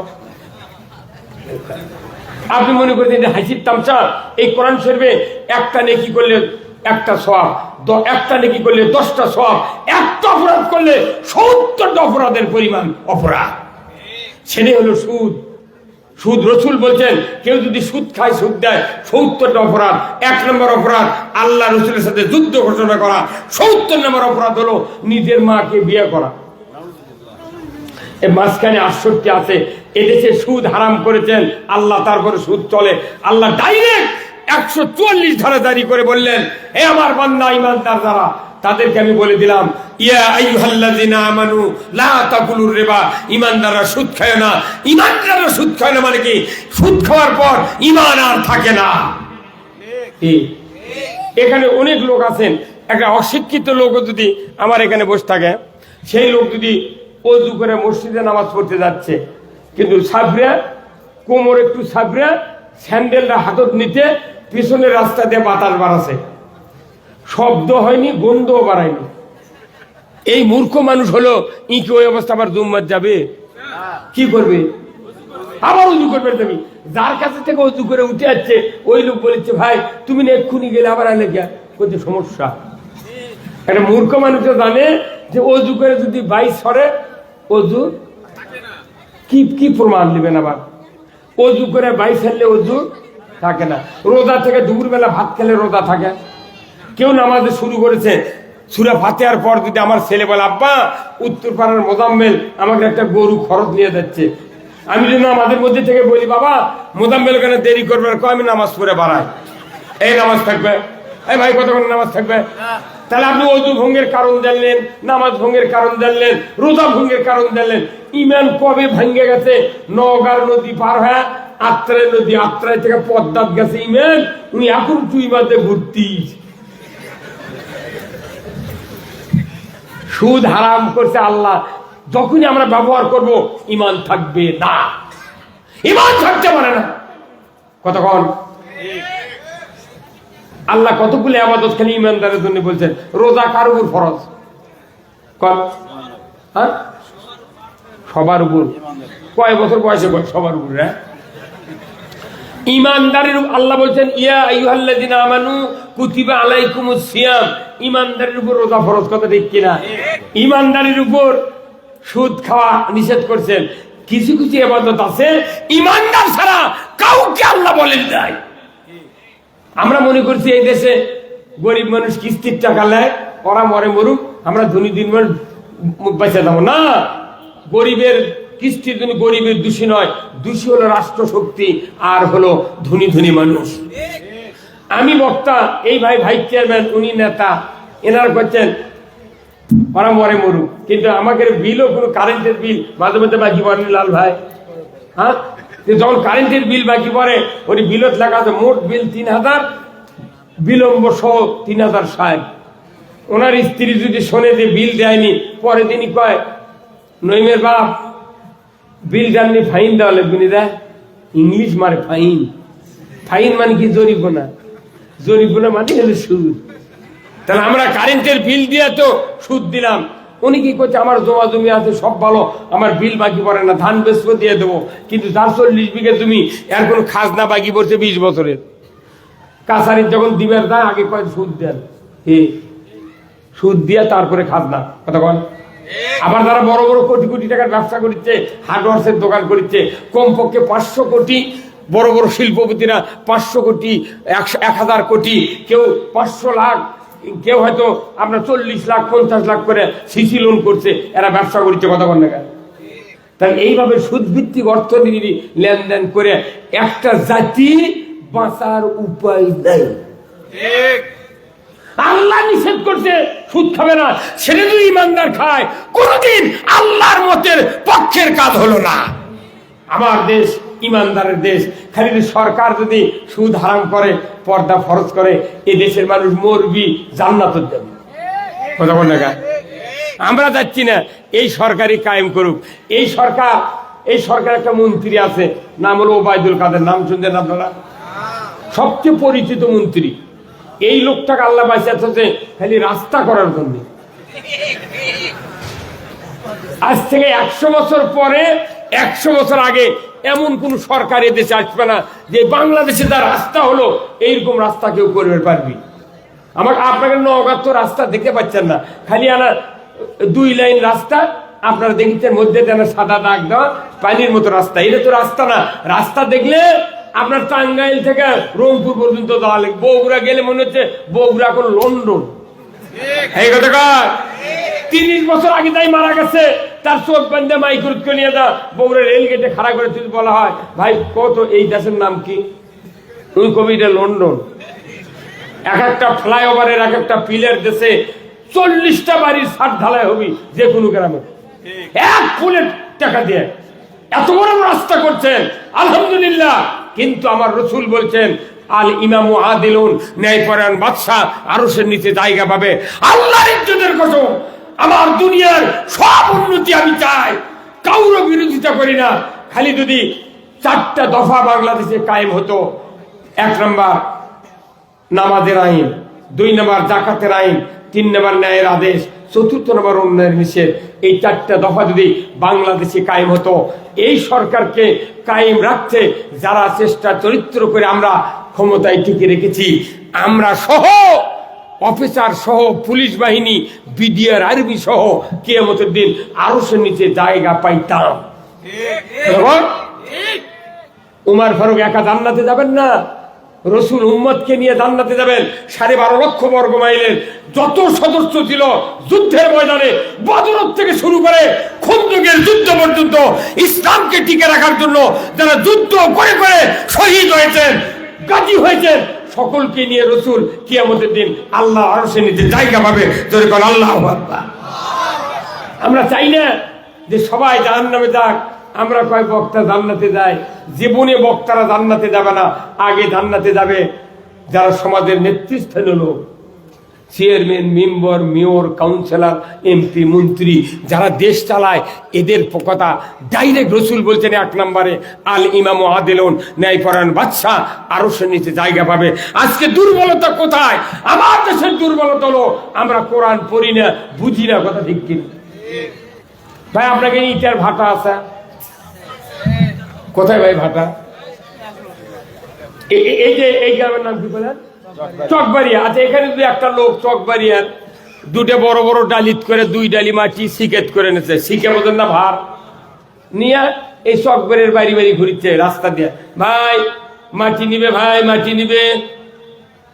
কেউ তাকায়নি, দেখেও নি।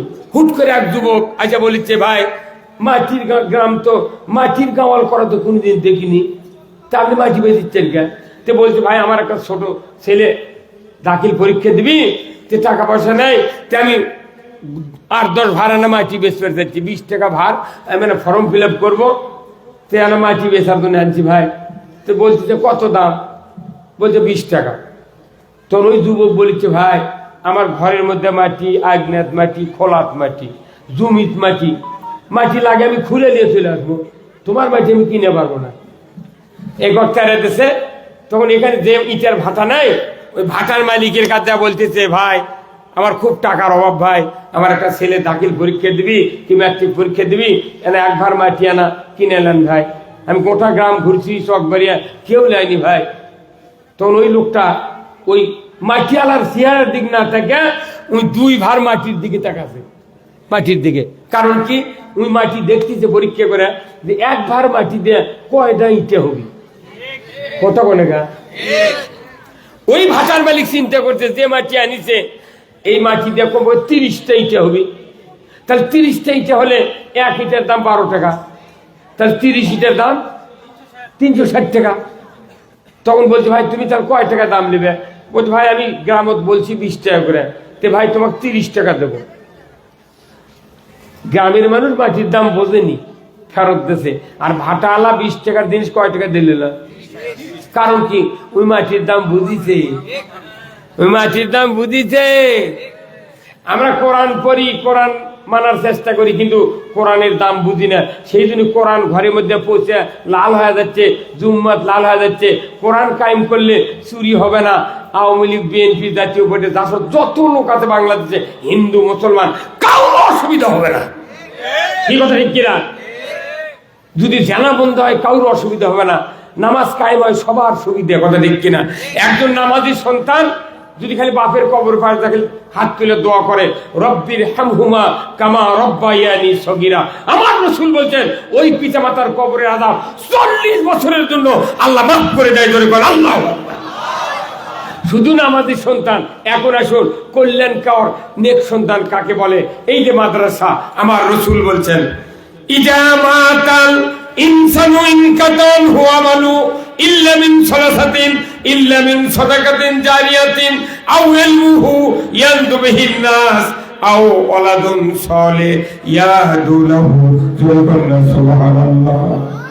আমার নবী বলেছেন, মানুষ মরে যাবে, সমস্ত আমল বন্ধ হয়ে যাবে, মাত্র 3টা আমল জারি থাকবে। 1 নম্বর সদকায়ে জারিয়া, মসজিদ, মাদ্রাসা, স্কুল, কলেজ, রাস্তাঘাট, টিউবওয়েল, পুকুর, পুষ্করণী, যত জনহিতকর কার্যকলাপ দুনিয়ার কোন মানুষ তৈরি করে মরে যাবে, আমার আল্লাহর নবী বলেছেন কিয়ামত পর্যন্ত ওই ভালো কাজের সওয়াব তার আমলনামায় আল্লাহ তাআলা লিখে দেবে। 2 নম্বর এলেম, কোরআনের জ্ঞান পড়ে এবং বক্তৃতা শুনে যারা অর্জন করবে, এই কোরআনের জ্ঞান যদি কাউকে পরিবেশন করে পৌঁছায়া দেয়, ওই মানুষ আর একজনের দিল, এইভাবে কিয়ামত পর্যন্ত যত মানুষ আপনার ওই কথাটা আমল করবে, কিয়ামত পর্যন্ত আপনার আমলনামায় আল্লাহ তাআলা সওয়াব লিখে দিবে। 3 নাম্বার, নেক সন্তান। নেক সন্তান যদি দুনিয়ার কোন ইমানদার যদি তৈরি করতে পারে, আমার ভাইয়েরা, নেক সন্তানের পরিচয় আমি দিতে গিয়া রসুলের একটা হাদিস আপনাদের সামনে আলোচনা করব। আমার রসুল বলেছেন খায়রুকুম মান তাআল্লামাল কুরআনা ওয়া আল্লামা। রসুল বলেছেন নেক সন্তান ওটাই যারা নিজেরা কোরআন শেখে, অপরকে শিক্ষা দেয়। বলেন আল্লাহু আকবার। প্রত্যেক ঘরে ঘরে কি কোরআন শেখা আর শেখানোর পার্টি আছে ভাই? বাড়ি বাড়ি কি আলেম আছে? সূরা ফাতিহা বলে পারে না এমনও মানুষের ব্যাটা আছে, যদি বলা হয় ভাই সূরা ইখলাস না কত, তোর কয় কুন্ড, তখন আমাকে আবার কয়া দেওয়া লাগে কুলু আল্লাহ দিলা দুলাত কুপুনা কি কয় না। নেক সন্তানের বর্ণনা শোনেন, কেন নেক সন্তান তৈরি করবেন না? এখানে মাদ্রাসা দেখবেন, এই গ্রামের মানুষ মাদ্রাসা পড়ায় না। কেন? ওই পত্নীতলা, ওই পাহাড়পুর, ওই পোষা সাপাহার, ওই গাইবান্ধার চেংরা বেড়াচ্ছে পড়িচ্ছে, একটা লোক চোখ মেলে দেখিচ্ছে, ওরা মনে করছে মাদ্রাসা করছি, ওই টাকা নেই, বেতন নেই, চাকরি পাবে না, ওই জন্য মাদ্রাসা পরে কি লাভ? ওর বেটা করে পড়াচ্ছে জেনারেল লাইনে, আর গরিব মানুষের বেটা করে করছে পর বাবা বিরাট সব নেই পর, তুমি ভাত দেবনি, টাকা দেবনি, মা নাকি? হ্যাঁ, এখন মধ্যবিত্ত পড়াচ্ছে, উন্নত মানের ধনীরা পড়াবে না, মধ্যবিত্ত কেন পড়াচ্ছে এখন শোনেন। আমার ভাইরা, আল্লাহর নবী বলেছেন মানুষ যখন মরণ বিছানায় শুয়ে যায়, অন্তিম শয্যায় যখন শায়িত হয়, ওই মানুষের কাছে আজরাইল আলাইহিস সালাম আসে। আজরাইল সালাম আসার পর দেখে মানুষকে বিভ্রান্ত করার জন্য 2টা শয়তান আসে ওই জায়গা। একজন বাবার সুরত ধরে বসে ডান দিকে, মায়ের সুরত ধরে বাম দিকে বসে শয়তান। বাবার সুরতের শয়তান বলে, বেটা রে, এই বেটা, 50 বছর মাথার ঘাম পায়ে ফেলে আমি লালন পালন করেছি তোমাকে, নিজে না খাইয়া তোমাকে খাওয়াইছি, ঈদের দিনে নিজে নতুন জামা কাপড় না পরিয়া তোমাকে পরাইছে রে বেটা, আমি ঔষধের ব্যবস্থা করেছি আগে, তারপরে ভাত খেয়েছি পরে। আমার বেটা তুমি শোনো, আমি 50 বছর হাড় ভাঙ্গা পরিশ্রম করে তোমাকে লালন পালন করে মরে গেছি, মরণের সময় ইহুদি ধর্ম গ্রহণ করে মারা গেছি, তুমি ইহুদি হইয়া মরো। মায়ের সুরতের শয়তান বলবে, বেটারে, 10 মাস 10 দিন উদরে ধারণ করেছিলাম, রক্তাক্ত অবস্থায় ভূমিষ্ঠ করেছিলাম তোমাকে, 2.5 বছর 13.5 মণ দুগ্ধ পান করেছিলাম রে বেটা, 5 বছর মেথরের কাজ করেছি রে বেটা, কঠিন শীতের ভিতরে প্রস্রাব করে তুমি পুরা কাপড় চোপড় ভিজে দিয়েছিলে, আমি তোমাকে কলিজার পরে করে শীত থেকে বাঁচিয়েছি রে বেটা, 5 বছর মেথরে কাজ করেছি রে বেটা, আমি মরার সময় নাসারা ধর্ম গ্রহণ করে মারা গেছি, তুমি নাসারা হইয়া মরো, তোমার ভালো হবে। বলুন তো, 2 দিকের 2 জনের কথা কি শোনা যাবে? শোনা যাবে? আমার নবী বলেছেন, ও আমার সৌভাগ্য ছিল উম্মত, ওই সময় যদি তোমার একটা হাফেজে কোরআন, আলেম বেটা, মুত্তাকি বেটা, কোরআনের প্রেমিক বেটা যদি থাকে, কিংবা মেয়ে যদি থাকে হাফেজা, মরণের সময় আজরাইল যখন আসবে, শয়তান ধোঁকা দেবে, ওই সময় যদি তোমার জবান বন্ধ হয়ে যায়, তোমার কানের শ্রবণ শক্তি, কলিজার অনুধাবন শক্তি আল্লাহ রহিত করেন না। নবীজি বলেছেন, ওই সময় যদি একটা নেককার হাফেজে কোরআন, আলেম বেটা, মুত্তাকি বেটা থাকে, সে যদি ওযু করে কোরআনের সূরা ইয়াসিন যদি তেলাওয়াত করতে থাকে, ইয়াসিন ওয়াল কুরআনিল হাকিম, তেলাওয়াত শুরু হয়ে গেল। এই সন্তানের মুখের কোরআনের আওয়াজ ওই পিতামাতার কর্ণকুহরে যখন পৌঁছবে, আমার নবী বলেছেন, ওই বাবা দেখবে শয়তান আর নাই, ভাগিয়ে চলে গেছে। এখন ওই বাবার অন্তর থেকে বলবে, এই তো আমার সেই বেটা, এই তো আমার সেই কন্যা সন্তান, যাকে মাথায় টোপলা নিয়ে, কাঁধে করে ব্যাগ নিয়ে ওই যে চকবাড়িয়ার হাফিজা মাদ্রাসায় দিয়েছিলাম, ওই যে নৌহাটার মোড়ের মহিলা হাফিজা মাদ্রাসায় আমার কন্যাকে দিয়েছিলাম। তারা আজকে কোরআন পড়ার কারণে শয়তান ভাগিয়ে গিয়েছে। শয়তান ভাগিয়ে যাবে। আমার রসুল মদিনার রওজা থেকে এসে রুহানি সুরতে আপনার আমার সাথে দেখা দিবে, ওই পিতামাতার সাথে দেখা দিয়ে বলবে, রে সৌভাগ্যশীল উম্মত, তোমার কোনো ভয় নাই, তোমার কোনো ভয় নাই। তুমি আমি রসুল আমার চেহারা দেখো, আর কালেমা পড়ে পড়ে তুমি ইমানের কোলে মৃত্যুতে তুমি ঘুমিয়ে যাও। জোরে কন্যা মারহাবা। আমার ভাইয়েরা, যদি সন্তান হাফেজ থাকে, আলেম থাকে, মরণের সময় কোরআন শোনাতে পারবে। যদি শোনাতে না পারেন, আমি আপনি ইমানের মৃত্যুবরণ করা সম্ভব হবে না। রসুল কেন বললেন মরার সময় কোরআন শুনতে হবে? ধানে যদি পোকা লাগে, মাজরা পোকা, ভিত্তা ছাড়া পোকা দূর হয় না, কথা ঠিক কিনা? আপনাকে বিষ ছাড়া পোকা দূর হয় না। শয়তান মৌতের সময় ধোঁকা দিবে, ওই সময় কোরআন ছাড়া কোনদিন শয়তান দূর হবে না। যদি আপনার আমার সন্তান না থাকে, মসজিদের ইমাম মাদ্রাসার হুজুর কে ডেকে আনতে গিয়া যা দেখেন হুজুর বাড়িতে নাই, ওনাকে ডেকে আনতে আনতে আজরাইল জানলিয়া মহাদেবপুর পার হয়ে গেছে। কথাই মুসলমান, একটা বেটা মরার সময় কোরআন পড়ার মতো যোগ্যতা তৈরি করতে হবে, যেমন ঠিক কিনা?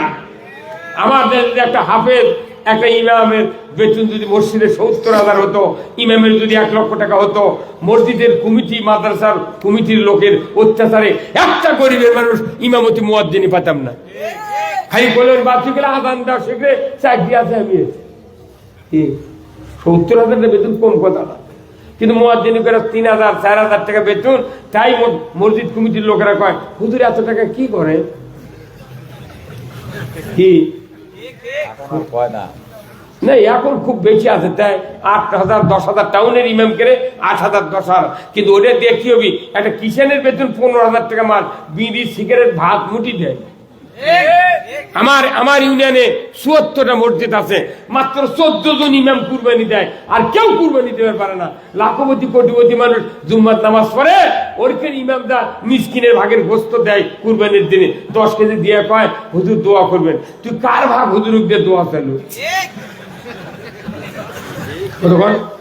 একটা মসজিদে ৪০০ জন মানুষ নামাজ পড়ে, ১০০ করে যদি বোনাস দেয়, তাহলে ঈদুল ফিতরের ৪০,০০০, ঈদুল আজহার ৪০,০০০, ২ ঈদের ৮০,০০০ টাকা বোনাস পাত। ইমাম মুয়াজ্জিন ২০,০০০ টাকা করে খাসি কিনে বাদ বাকি টাকা দেয়, একবারে ওরা ঈদের বাজার করতো। সারাদিন কুরবানি জব করে দুপুরের পর্দার টাকা গুনে দেখে ৮০ টাকা। না, বরকত কিচ্ছু নেই, ওটা এমনি। ওই বরকতের কামাইতে প্রাইমারি মাস্টাররা নামাজ পড়ে না, কিছু করে না, তাই ৪৩,০০০ বেতন পায়, তাও দিন যায় না, কথা ঠিক কিনা? এরা কিন্তু কবার পারেন থেকে কয় বরকত আছে, ওই বরকতের দোয়া ইমাম করেছে। মোতাল্লির বেটা বিসিএস রিটার্ন পরীক্ষা দিতে চান্স পাচ্ছে, ভাই বেদিবের কাছে করছে, হুজুরানা দোয়া করবেন আমার বেটা যান চাকরি হয়।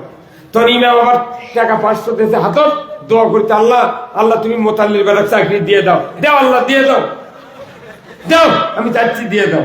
শেষে যা কথা, আল্লাহ বেতন আমার লাগান করে দিও। তখন মোতাল্লি হাত ধরে করছে, হুজুর কি কাম করলেন, কত টাকা খরচ হয় জানি বিসিএস পাস করাতে? কোথায় কে কোথায় বেতন আপনার লাগান হবি কে? আমার বেটার বেতন কমপক্ষে ৭০,০০০ হওয়া লাগবে। কোথায় কে আপনি না ঘন ঘন কন, হুজুর আপনার টাকা খুব বরকত, তে বরকত কেন আমার বাড়িতে থাকবে গে, আপনার বাড়িতে চলে যাবে না?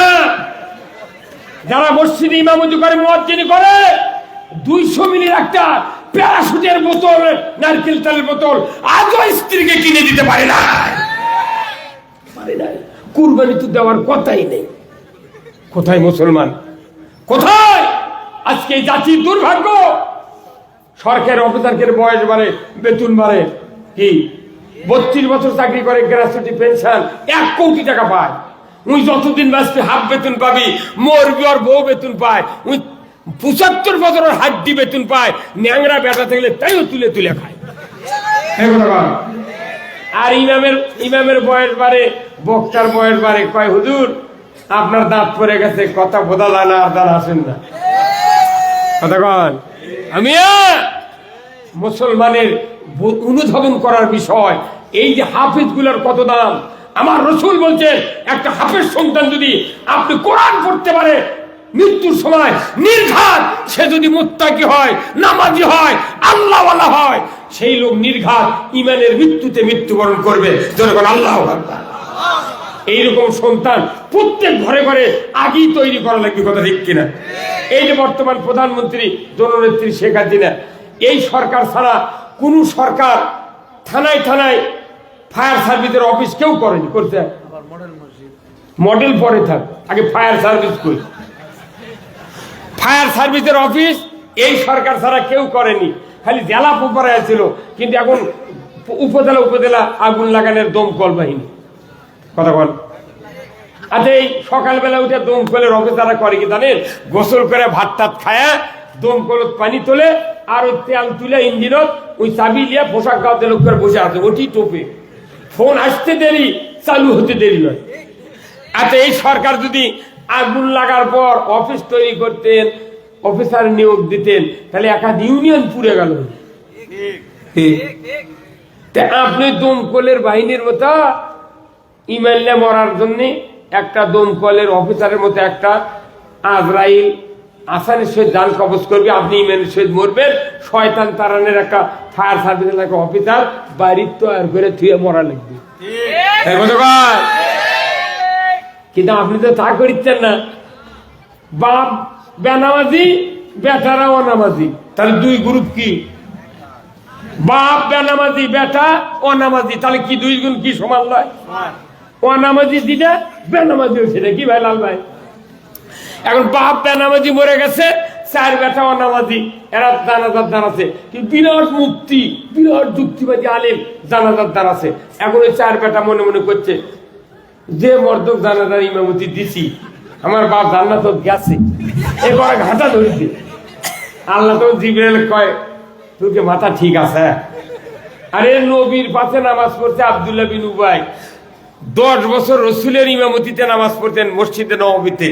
রসুলের জুব্বা দিয়া কাপড়, রসুল নিজে জানাজার ইমাম, রসুল নিজের কবর নামানোর পর দোয়া করছেন। আল্লাহ বলছেন সূরা তওবার 80 নম্বর আয়াতে, 70 মাররাতান, 70 বার যদি দোয়া করেন হুজুর, আব্দুল্লাহ বিন উবাইকে ক্ষমা করব না। কারণ কি? এর সব ভালো, কিন্তু কোরআন বিজয় চাইনি। যেগুলা মানুষ মরিচ্ছে, যদি কোরআন বিজয় না চায় থাকে, নবীও জানাজা করলে ওর দোয়া করে কবুল হবে না। তাহলে আমাদের যে কোনো মানুষ হোক, কোরআন বিজয় চেতে হবে। আর মরার সময় ঈমান নিয়ে মরার জন্য একটা সন্তানও হাফেজ বানাতে হবে। রাজি আছেন কারা কারা? দুহাত তুলে দেখা।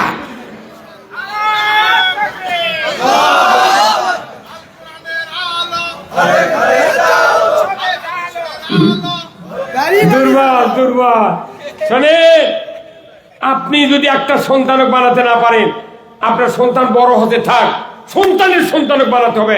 প্রত্যেক শতাব্দীতে একজন আলিম হাফেজ আপনার জন্মভূমির ভিটায় জন্মাতে হবে। ধরে বল ঠিক কিনা? কোথায় মুসলমান? কোরআন শিখো, শিখাও ছেলে মেয়েকে, ওহে মুসলমান, জান কবুজের কালে তোমার হইবে আসান, জান কবুজের কালে তোমার হইবে আসান। একটা বেটা কোরআন শিখেন, 1 নাম্বার ফজিলত। 2 নাম্বার, আমার নবী বলেছেন, ও দুনিয়ার পিতা মাতারা, আমার আল্লাহর একটা দোয়া জমিনে পাঠিয়ে দিয়েছেন কোরআনের মাধ্যমে। আমার আল্লাহর নবী বলেছেন, প্রত্যেকটা মাতা পিতা যদি এই দোয়াটা রাতের অন্ধকারে তাহাজ্জুদের নামাজ আদায় করে যদি তেলাওয়াত করতে পারতাম, আল্লাহর ইজ্জতের কসম, পিতা মাতার দোয়া শিকারীর গুলির আগে কবুল হয়ে যায়। আমার আল্লাহ কোরআনে আয়াত নাযিল করে দিয়ে বললেন, বান্দা বান্দি আমার কাছে দোয়া করো, রব্বানা হাবলানা মিন আজওয়াজিনা ওয়া যুররিয়াতিনা কুররাতা আয়ুনি ওয়াজআলনা লিল মুত্তাকিনা ইমামা। হে দুনিয়ার রব, হে আকাশের মালিক, আমার সন্তান এবং আত্মীয় স্বজন যারা স্ত্রী পরিবার আছে সকলকে তুমি হেদায়েতের রাস্তায় উঠাও, আর আমার ছেলে সন্তানকে মুত্তাকিদের ইমাম বানাও। আল্লাহু আকবার। আপনি বাঁচা থাকতে আপনার সন্তানও ইমামতি করার যোগ্যতা অর্জন করাতে হবে। তাহলে কি হবে? আপনি মরার পর আপনার সন্তান জানাজা করতে পারবে। যদি বল ঠিক কিনা? একটা করে গ্রামে 3 জন লোকের জানাজা নিজের বেটা করার মতো সন্তান নাই, নেই। তাহলে আপনার এই জন্ম নিয়ে লাভ কি? ব্যথা। আমার ভাইয়েরা, আল্লাহর নবী বলেছেন, নিজের সন্তান যদি আপনার মৃত্যুর পর জানাজার মুসল্লায় যদি দাঁড়িয়ে যায়, নিজের সন্তান ছানা পড়তে লাগবে কমপক্ষে 3 মিনিট, দরুদ পড়তে লাগবে 5 মিনিট, 7 মিনিট লাগবে দোয়া পড়তে। দোয়া পড়বে মুখ দিয়া, অন্তরে দোয়া করবে, আল্লাহ এই তো আমার শেষ বাবা মাকে বিদায়ের নামাজ। আল্লাহ গো, যে চেহারা দেখলে হাজ্জাতাম মাবরুর, কবুল হজের সওয়াব, যে মায়ের পায়ের তলে জান্নাত, আজ থেকে বিদায় দিচ্ছি। আল্লাহ দয়া করে আমার আব্বা আম্মাকে তুমি মাফ করে দাও। নিজের সন্তান মুখ দিয়ে তেলাওয়াত হবে দোয়া, অন্তর দিয়ে কামনা করবে আল্লাহর কাছে, আল্লাহ তুমি মাফ করে দাও। একটা নিজের সন্তানের যদি চোখের এক ফোঁটা পানি বাসির মাথার মতো যদি নাকের ডগার দিতে গড়িয়ে গড়িয়ে আসতে থাকে, নবীজি বলেছেন নেক সন্তান, ওই হাফেজ সন্তান, আলেম বেটার চোখের পানি দুনিয়ার সমস্ত সম্পদের চেয়ে আল্লাহর কাছে দামি। আমার নবী বলছেন এক ফোঁটা পানি যদি নাকের ডগার দিকে দৌড়ে আসে, খাদ্যিতেই পিতা মাতার জীবনের সব গুণ আল্লাহ মাফ করে দেয়। দরকার আল্লাহু আকবার। তাহলে নিজের ছেলে জানাজা করলে কি মজা। এইটা আমার ভাই চেয়ারম্যান ভাই, এনারও পেটের মাঝখানে এমন দিনে চুল কাটছে, ওনার হাতও পায়নি, ডান হাতও পায় না, বা হাতও পায় না। লাল ভাইয়ের একটু দেহটা মোটা, ওনার আরো বেকায়দা বেশি, পিঠের পাশে চুল কাটছে, নিজের হাতে চুল কাট পারছে না। উনি যা বলছেন, আব্দুল সালামের মা তুমি আমার পিঠটা চুলকে দাও। ওনার স্ত্রী বলেছে, ওনার স্ত্রী এক হাত দিয়ে চুলকে দিচ্ছে, কিন্তু জিটি চুলকাচ্ছে, ওনার হাত ওইখানে যায় না। কারণ কি? পিঠ একজনের, হাত আর একজনের। অনুভূতি জানি না কোনটি চুল কাটছে, খালি সমানে হাত চুল কাটছে, আসল জায়গা জানা। তখন লাল ভাই করতে কি জোরে দাম কি মারছে,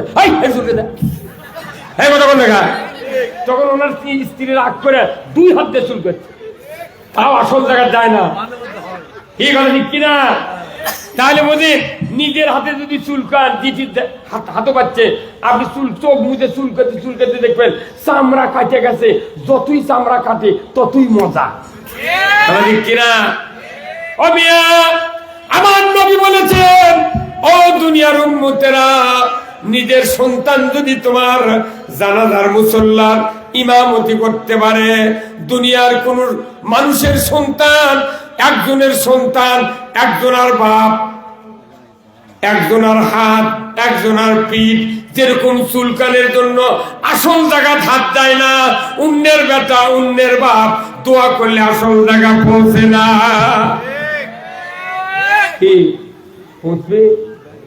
দেখবে হতে পড়ে কতক্ষণ পুষবে। আমার নবী বলেছেন, নিজের হাতে নিজে চুলকালে যে শান্তি পাওয়া যায়, ও দুনিয়ার উম্মতেরা, নিজের বেটা যদি নিজের মৃত্যুর পর জানাজার ইমামতি করতে থাকে, আল্লাহর ইজ্জতের কসম, নিজের হাতে চুলকানের চেয়ে কোটি কোটি গুণ মৃত্যু বরণ করে শান্তি পাওয়া যায়। এইরকম একটা হাফেজ আলিম বানানোর দরকার আছে না নাই? আমার রসুল মিশকাত শরীফের হাদিসে বলেছেন, যদি দুনিয়ার কোনো মানুষ মারা যায়, তার যদি একটা সন্তান হাফেজে কোরআন থাকে, সে যদি দাফনের পরের দিন থেকে 41 দিন পর্যন্ত রেগুলার যদি সূরা ইয়াসিন যদি কবরের পাশে দাঁড়িয়ে দাঁড়িয়ে পড়তে থাকে, আমার রাসূল বলেছেন ওই পিতামাতার কবরের আযাব আল্লাহ তাআলা কিয়ামত পর্যন্ত মাফ করে দেয়। কি কত দামি কাজ, কত দামি কাজ। এই জন্যই এই মাদ্রাসার যারা ছাত্র দিবেন, অনুভূতি থাকতে হবে, আমি এই সন্তান দিয়া আমার জানাজা করাবো, মৃত্যুর সময় কোরআন পড়বে, হাসরের ময়দানে একজন হাফেজের বাবার মাথায়, মায়ের মাথায় নূরের তাজ পরিয়ে দিবে। আল্লাহু আকবার। এত দামি জায়গা এই মাদ্রাসা। আসুন না ভাই, এই মাদ্রাসাতে অর্থ দেবে 10 জন ব্যক্তি সুপারিশ করে আল্লাহর জান্নাতে দেবে। 1 নম্বর গ্রুপ 2 জন পিতামাতা, 2 নম্বর গ্রুপ দাদা দাদি, 3 নম্বর গ্রুপ শ্বশুর শাশুড়ি, 4 নম্বর গ্রুপ হলো নানা নানি, 5 নম্বর গ্রুপ 2 জন। একজন হলো যাদের অর্থ দিয়া টাকা দিয়া জাগির থেকে যার বাড়ির থেকে মাদ্রাসা পড়লো, আর যারা কোরআন মুখস্থ করলো শিক্ষকেরা।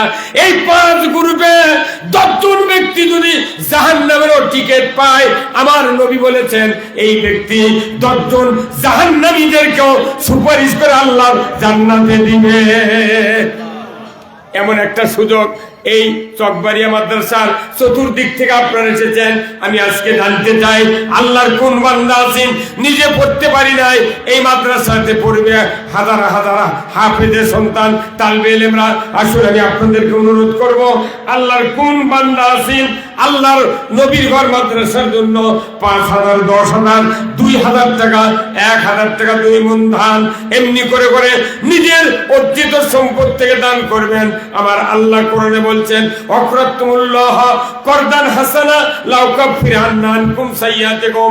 যারা আমাকে কর্জে হাসানা দিবা কোরআনের জন্য, আমি তাদের জীবনের তামাম গুনাহ মাফ করে দেব। জোরে কন্যা আমিন। আসলে আমার ভাইরা খুব তাড়াতাড়ি করে চলে আসুন। আল্লাহর কোন বান্দা বান্দি আছেন, মা বোনেরা আছেন, আপনারা তো হাফেজের মায়ের উত্তরসূরি। আসুন আমি আপনাদের জন্য দোয়া করব। আল্লাহর কোন বান্দা আছেন খুব তাড়াতাড়ি করে আসেন। এই কোরআনের মাদ্রাসার জন্য 5,000, 2,000, 10,000 টাকা দেবেন। আমি দোয়া করব আল্লাহ তাআলা যেন জানমালে বরকত দেয়া দেয়। জোরে কোন আমিন। লিল্লাহি তাকবীর। লাল ভাই হাতে না না আপনার আরো দেন আর 5,000 টাকা দেন, দোয়া করব। লিল্লাহি তাকবীর। দানবী লাল ভাই বলুন জিন্দাবাদ। 15,000 টাকা বলুন মারহাবা। আল্লাহ দান কবুল করে নেন। আল্লাহ লাল ভাইয়ের হাত দেরাজ করে দেন, উমারের মতো যোগ্যতা দিয়ে দেন। যতদিন বাঁচবে আল্লাহ সুস্থ রাখবেন। যারা জীবিত আছে বংশে তাদেরকে হায়াতে তয়্যিবা দান করে দেন। আল্লাহ মানুষের খেদমত করার জন্য উমারের মতো চরিত্র তাকে তৈরি করে দেন। জোরে কন্যা আমিন। লিল্লাহি তাকবীর। আর এক ভাই 500 টাকা করে দেন দান। আল্লাহ দান কবুল করে নেন। আল্লাহ হায়াত দারাজ করে দেন। আল্লাহ খেত কামারে বরকত দেন। আল্লাহ মরণের আগে একটাবার রাসূলের দিদার নসিব করে দেন। জোরে কোন আমিন। লিল্লাহি তাকবীর। খুব তাড়াতাড়ি ভাই আসুন, একটু আসুন। মা বোনেরা যারা আছেন, মা আপনি একটু প্যান্ডেলের টাকা উঠাইয়া মাহফিলের দিকে পাঠায়া দেন। আমি আপনাদের জন্য দোয়া করব। আপনাদেরকে আল্লাহ যেন হাজেরা রহিমার মতো চরিত্রবান বানায় দেন। যার ছেলে নেই ছেলে দিয়ে দেন, নিঃসন্তানীকে সন্তান দিয়ে দেন। আল্লাহ যার মেয়ে বড় আছে আল্লাহ তাকে যেন সৎ পাত্রস্থ করার তৌফিক দিয়ে দেন। ধরে কোন আমিন। লিল্লাহি তাকবীর। খুব ভাই তাড়াতাড়ি আসেন। কর্তৃপক্ষ যারা আসেন বা সাধারণ লোক, এই 100, 500, 200 কি পকেটে কিছু নাই? টাকা সাথী তো দৌড়ে আসা লাগবে। টাকা ছাড়া জান্নাত নেই। আল্লাহ কোরআনে বলছেন সূরা তওবার 111 নম্বর আয়াতে। নাম কি ভাই? ফরহাদ ভাই। 200 টাকা আল্লাহ দান কবুল করে নেন। আল্লাহ হায়াত দারাজ করে দেন। আল্লাহ খেত খামারে বরকত দেন। আল্লাহ মরণের আগে একটাবার রাসূলের দিদার নসিব করে দেন। জোরে কোন আমিন। লিল্লাহি তাকবীর। আর এক ভাই 100 টাকা আল্লাহ দান কবুল করে নেন। আল্লাহ হায়াত দারাজ করে দেন। নাম কি ভাই? হ্যাঁ, হাসান আলী। বাহ, সেই নাম রে। হাসান আলী ভাই 500 টাকা। আর এক ভাই আল্লাহ 600 টাকা আল্লাহ দান কবুল করে নেন। আল্লাহ হাতে খুব তাড়াতাড়ি আসেন ভাই। নবীর ঘর মাদ্রাসায় আল্লাহর ইজ্জতের কসম যাদেরকে সুপারিশের পাওয়ার দেওয়া হবে এই হাফেজদেরকে, সেই হাফেজ এখান থেকে বের হবে। আল্লাহর ইজ্জতের কসম আপনার টাকা দিয়ে পড়বে, কিন্তু আপনাকে কিয়ামতের দিন সুপারিশ করবে। যদি কোন আল্লাহুম্মা আমিন। লিল্লাহি তাকবীর। খুব তাড়াতাড়ি ভাই আসুন, আমি আপনাদের জন্য দোয়া করবো। আসলাম ভাই 5,000 টাকা ধরে কোন মারহাবা। লিল্লাহি তাকবীর। আল্লাহ দান কবুল করে নেন। আল্লাহ হায়াত দারাজ করে দেন। আল্লাহ খেত খামারে বরকত দেন। আমেরিকা প্রবাসী জনাব কাজী আব্দুল ফাত্তাহ চান, অসুস্থ, দোয়া চায়। টাকা পয়সা দেশে কিছু এই অসুস্থ চান, এটা ইনি আমাদের ভাই জানা ঘটনা কি ভাই? নূর মোহাম্মদ। হ্যাঁ ভাই, ধন্যবাদ। হুজুর ইনি ভালো থাকবেন, আমেরিকায় থাকে। দেখা হবে, উনি আরো ওয়াজ আমাদের- করা লাগবে আপনার, আশা লাগবে, রেডি থাকে। ইনি আমাদের প্রায় 8 লক্ষ টাকা দিছে মাদ্রাসা। ইনি আমেরিকায় অসুস্থ, সে আইসিইউতে আছে। ইনি লিল্লাহে তাকবীর। দানবীর আমেরিকা প্রবাসী জনাব কাজী আব্দুল ফাত্তাহ চান ভাই অসুস্থ, উনি 10 লক্ষ টাকা দিয়েছেন। উনি অসুস্থ, দোয়া চেয়েছেন। আল্লাহুম্মা আমিন। আল্লাহ আল্লাহ গো আল্লাহ, ফাত্তাহ ভাইয়ের আপনি হায়াত দারাজ করে দেন, অসুস্থতা দূর করে দেন। আল্লাহ তাকে সুস্থ অবস্থায় জন্মভূমিতে ফিরে আসার তৌফিক দিয়ে দেন। জোরে কন্যা আমিন। লিল্লাহে তাকবীর।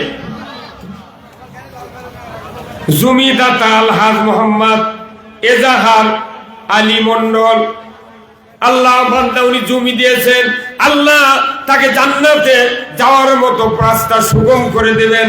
আল্লাহ তার বংশে যারা কবরে গেছে কবরগুলিকে জান্নাতের বাগান বানিয়ে দেন। জমিদাতা মরহুমা শামসুন নাহার, আল্লাহ আল্লাহ আপনার এক বান্দি জমি দিয়েছেন শামসুন নাহার, আল্লাহ উনি কি বাচ্চা আছেন শামসুন নাহার? হ্যাঁ না, মারা গেছে। এই দুইজনই, হ্যাঁ, এই দুইজনই জমিদাতা। আল্লাহ এই দুইজনই দাতা, আল্লাহ তাদের কবরখানা জান্নাতের বাগান বানিয়ে দেন। মরহুম নাইমুদ্দিন লইমুদ্দিনের মেয়ে 2টি ফ্যান দিয়েছেন, আল্লাহ দান কবুল করে নেন, আল্লাহ হাত দারাজ করে দেন। ক্রোয়েশিয়া প্রবাসী মোহাম্মদ মানিক মিয়া 5,000 টাকা ধরে গণ মারহাবা। জনাব মোহাম্মদ মোশাররফ হোসেন শান্ত 5,000 টাকা ধরে গণ মারহাবা। জনাব মোহাম্মদ হোসেন ভাই শখ ময়না নাকি শখ ময়না 5,000 টাকা আল্লাহ দান কবুল করে নেন, আল্লাহ হাত দারাজ করে দেন, আল্লাহ ক্ষেত খামারে বরকত দেন। আল্লাহ ভাই একটু ছাত্র একটু রুমাল ভেতরে দেন, যার যা পকেটে আছে মা বোনের একটু টাকা উঠান। আমি আপনাদের জন্য দোয়া করব, আল্লাহ তাআলা যেন জানমালে বরকত দিয়ে দেন। জোরে কোন আমিন। লিল্লাহে তাকবীর। খুব তাড়াতাড়ি ভাই আসুন না আমার ভাইরা, একটু একটু লাইন ধরেন। মাদ্রাসার জন্য আমি আমার জন্য চাচ্ছি না, মাদ্রাসার জন্য দিবেন, আমি আপনাদের জন্য দোয়া করব। আল্লাহ তাআলা যেন জানমালে বরকত দিয়ে দেয়। জোরে কোন আমিন। লিল্লাহে তাকবীর। খুব তাড়াতাড়ি ভাই আসুন। আল্লাহর বান্দারা, আপনাদের কাছে আমি অনুরোধ করতেছি, কোরআনের জন্য যারা দান করে আল্লাহ তাআলা তাদের দানে বরকত দিয়ে দেয়। জোরে কোন আমিন। লিল্লাহে তাকবীর। এই যে বিশেষ মেহমান চেয়ারে বসে আছেন, খুব ভালো লাগলো, ওনারা একজন ওঠেননি, আল্লাহ ওনাদের হায়াতে তয়বা দান করুক বলেন আমি। এই মাদ্রাসার এককালীন কোন সদস্য আছে যে এককালীন নতুন মাদ্রাসা করতেছি, তো আমরা ওই পর্যায়ে যাই নাই। আল্লাহ রসুল বলছেন ভালো কাজে যারা নিয়ত করে আল্লাহ তাদের হায়াতকে বাড়ায় দেয়। জোরে কোন আমিন। যারা আছেন মনে মনে নিয়ত করে একটু হাত তুলে দেখান যে আগামী বছর মাহফিলে 500 করে টাকা দেবো। এরকম 100 জন লোক 500 করে টাকা দিলে আপনাদের এখানে 50,000 টাকা হবে। আপনারা এই আজীবন আল্লাহ দেখবেন যে এই বান্দা আমার কোরআনের সাহায্য করে, অতএব এর হায়াতটা আমি বাড়ায় দেবো। যদি বলুন ঠিক কিনা? আসুন না আল্লাহর বান্দারা, আসেন কি কেউ আগামী বছর 500 করে দিবেন? আল্লাহর বান্দারা, একটা মানুষ জীবনে কত টাকা ফুরায়, বছরে মাত্র 500 টাকা কোরআনের মাহফিলে দিবেন, আল্লাহ তাআলা আপনাদের সব জায়গায় বরকত দিবেন। আসুন না খুব তাড়াতাড়ি ভাই আসুন। আল্লাহর বান্দারা, মা বোনেরা, আমি বলেছি তো তারা কালেকশন, মা বোনেরা আমি আপনাদের জন্য দোয়া করবো, একটু মাদ্রাসার জন্য দিয়ে দেন। আমার আল্লাহ রসুল বলছেন আল মারাতু সাল্লাত খামসাহা ওয়া সামাত শাহরাহা ওয়া হাসানাত ফারজাহা ওয়া আতাত বালাহা ফালতাদখুলুল জান্নাতে আবওয়াবুশ শাদ। মায়েরা আপনাদের জন্য 4 টাকা 5 ওয়াক্ত নামাজ, 1 মাস রমজানের রোজা পড়বেন। মরহুম আব্দুল কুদ্দুস 5 টাকা। মরহুম আব্দুল কুদ্দুস, আল্লাহ উনি দুনিয়ার থেকে বিদায় হয়েছেন, তার জন্য 500 টাকা করেছেন দান। আল্লাহ তার কবরখানা জান্নাতের বাগান বানায় দেন। আল্লাহ নেক সন্তান যারা দিয়ে দিল তাদের দোয়া আপনি কবুল করে নেন। জোরে কোন আমিন। জালাল সাহেব উনি 5,000 টাকা দিবে, একটু দোয়া করে দেন। আলহামদুলিল্লাহ। লিল্লাহে তাকবীর। আলহাজ জালালউদ্দিন ভাই 5,000 টাকা করেছেন দান, আল্লাহ তাকে হায়াত দারাজ করে দেন, আল্লাহ তার সংসারে বরকত দিয়ে দেন, ব্যবসা বাণিজ্যে তারাক্কিয়াতা করে দেন। নবীর ঘর মাদ্রাসায় সাহায্য করার কারণে আল্লাহকে কর্জে হাসানা দেওয়া হলো। আবার আল্লাহ বলেছেন আমাকে যারা কর্জে হাসানা দিবে, আল্লাহ আপনি বলেছেন আমি তাদের জীবনের গুনাহ মাফ করে দেব। জালালউদ্দিন ভাইকে আল্লাহ আপনি মাফ করে দিবেন, তার দান যে মানুষগুলির জন্য দিলেন তার মনের মকসুদ আপনি পূরণ করে দেবেন। জোরে কন্যা আমিন। লিল্লাহে তাকবীর। দানবীর জালালউদ্দিন ভাই বলেন জিন্দাবাদ। 5,000 টাকা বলেন মারহাবা। খুব তাড়াতাড়ি ভাই আসুন, আমি আপনাদের জন্য দোয়া করব। ওমর আলী মাস্টার ভাই 2,000 টাকা, আল্লাহ দান কবুল করে নেন, আল্লাহ হায়াত দারাজ করে দেন, আল্লাহ ক্ষেত খামারে বরকত দেন, আল্লাহ মরণের আগে একটাবার রাসূলের দিদার নসিব করে দেন। জোরে কোন আমিন। লিল্লাহি তাকবীর। খুব তাড়াতাড়ি ভাই আসুন রে ভাই, এই চেয়ারে বসে আছেন আপনারা আসেন বারে, এটা কতক্ষণ নগদ যদি না থেকে বাকি লিখে দেন, আগামী বছর মাহফিল দিবেন, এত দূর টাইম অসুবিধা কি? কোরআনের জন্য টাকা দিলে আল্লাহ তাআলা বরকত দেবে, আল্লাহ তাআলা গুনাহ মাফ করবেন, জান্নাতে প্রবেশ করার সুযোগ করে দিবেন। আসুন না আমার ভাইরা, খুব তাড়াতাড়ি খুব তাড়াতাড়ি, রাত্রি অনেক হয়ে গেছে ভাই, আমি আপনাদেরকে অনেকগুলি কথা শোনালাম। আল্লাহ তাআলা আপনাদের সকলকে দ্বীনের জন্য কবুল করুক। এই মাদ্রাসা এলাকার জন্য সবচেয়ে একটা মুক্তির পাথর হিসেবে আপনারা দাঁড় করিয়েছেন এই মাত্র 3 বছর। আব্দুল ওহাব 200 টাকা আল্লাহ দান কবুল করে নেন। ছোট বাচ্চা আল্লাহ মাদ্রাসায় পড়ার জন্য সুযোগ করে দেন।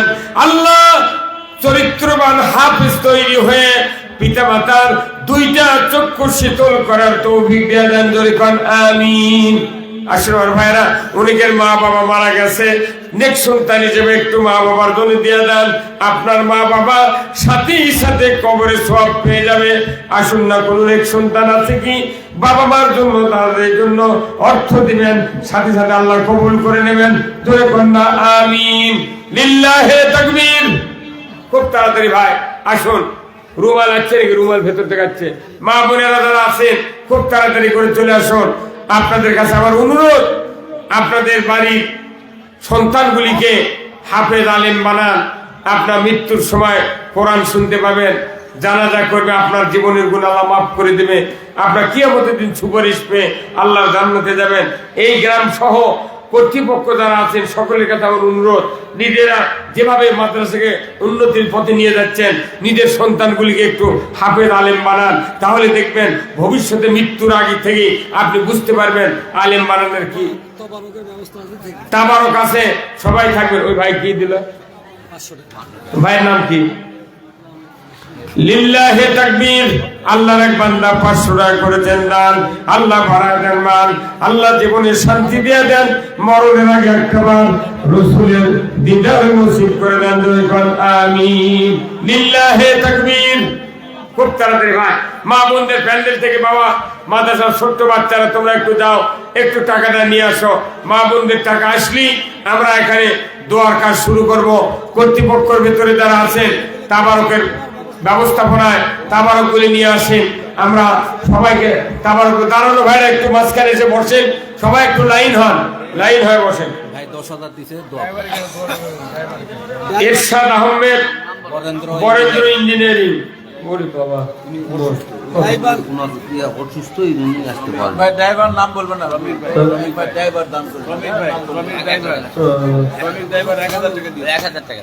ড্রাইভার সমিতি 1,000 টাকা দিবে। ড্রাইভার সমিতি 1,000 টাকা ধরে কোন মারহাবা। লিল্লাহে তাকবীর। আল্লাহ দান কবুল করে নেন, আল্লাহ হায়াত দারাজ করে দেন। আল্লাহ এরশাদ আহমেদ বরেন্দ্র ইঞ্জিনিয়ারিং। ভাই কত টাকা? বরেন্দ্র ইঞ্জিনিয়ার কত টাকা? এই কাগজ টাকা দিবি। লিল্লাহে তাকবীর। দানবীর ডলার ভাই 2 বস্তা সিমেন্ট জুরি কান মারহাবা। নারে তাকবীর। ভাই এই মাদ্রাসার জানলা নাই রে, গ্লাসের একটা জানলা নিতে 8,000 টাকা লাগবে গ্লাসের। একটু কেউ যদি দিতে পারেন আল্লাহ তাআলা আপনার সংসারে বরকত দিবে, মাদ্রাসা যা দিবেন আপনার আখিরাতের মুক্তির কাজ হবে। খুব তাড়াতাড়ি। এরশাদ আলী সাহেব 5,000 টাকা। এরশাদ আলী ভাই 5,000 টাকা ধরে কোন মারহাবা। ভাই আল্লাহ অসুস্থ ভাই, আল্লাহ সুস্থতা দান করে দেন, আল্লাহ হযরত আইয়ুব আলাইহিস সালামকে 18 বছর অসুস্থতার পর যে কুদরত দিয়ে সুস্থতা দান করেছিলেন আল্লাহ, বিশেষ করে এরশাদ ভাই সহ আল্লাহ ফাত্তা ভাই দুই জনকে আল্লাহ ওই কুদরত দিয়ে সুস্থতা দান করে আল্লাহ জন্মভূমিতে আসার তৌফিক দিয়ে দান করে কোন আমিন। লিল্লাহি তাকবীর। খুব তাড়াতাড়ি ভাই যারা এখনো দেন নাই, মা বোনেরা যারা আছেন খুব তাড়াতাড়ি আসুন। মা আপনারা একটু টাকা পাঠিয়ে দেন এই প্যান্ডেলের দিকে, আমরা সবাই আপনাদের জন্য দোয়া করব। রাত্রির অনু হয়ে গেছে 12টা প্রায় 1:45 বাজে। ভাই দাঁড়ানো ভাইরা বসুন, একটু লাইন হন তো, একটু চাপে আসেন, লাইন হন। যেখানে ফাঁকা কেউ বাইরে দাঁড়িয়ে থাকলে মাহফিলের তাবারক দেওয়া হবে। খুব তাড়াতাড়ি, খুব তাড়াতাড়ি। আমি আপনাদের সামনে এতক্ষণ ধরে যে কথাগুলি বললাম, বলতে গিয়ে যদি কারো মনে আঘাত লেগে থাকে আমি আপনাদের কাছে ক্ষমা চাই। আমরা নিজেরা নিজেদের জীবন থেকে ইসলামকে কশ্চিন কালো বাদ দিতে পারবো না। আমরা কবরের ভেতর গিয়েও রসুলের দলে ভর্তি হব। আসুন না আমরা সবাই বেঁচে থাকতে আল্লাহ রসুলের দল করি, আল্লাহর দল করি, কোরআন মানি, কোরআন বুঝি। আর এই মাদ্রাসার জন্য নিজেরা কায়িক পরিশ্রম, আর্থিক দান এবং মনের পরামর্শ দেয়া এই মাদ্রাসাকে আমরা বলিষ্ঠ মাদ্রাসা হিসেবে গঠন করব, যাতে করে এই মাদ্রাসা এই নওগাঁর প্রপারের ভেতরে চকবাড়িয়া মাদ্রাসা সুন্দর একটা মাদ্রাসা হয়। কর্তৃপক্ষকে আন্তরিক মোবারকবাদ জানিয়ে আমি আমার কথা শেষ করার পথে। এখনো মা বোনেরা, ভাই মা বোনদের টাকা আছে কি?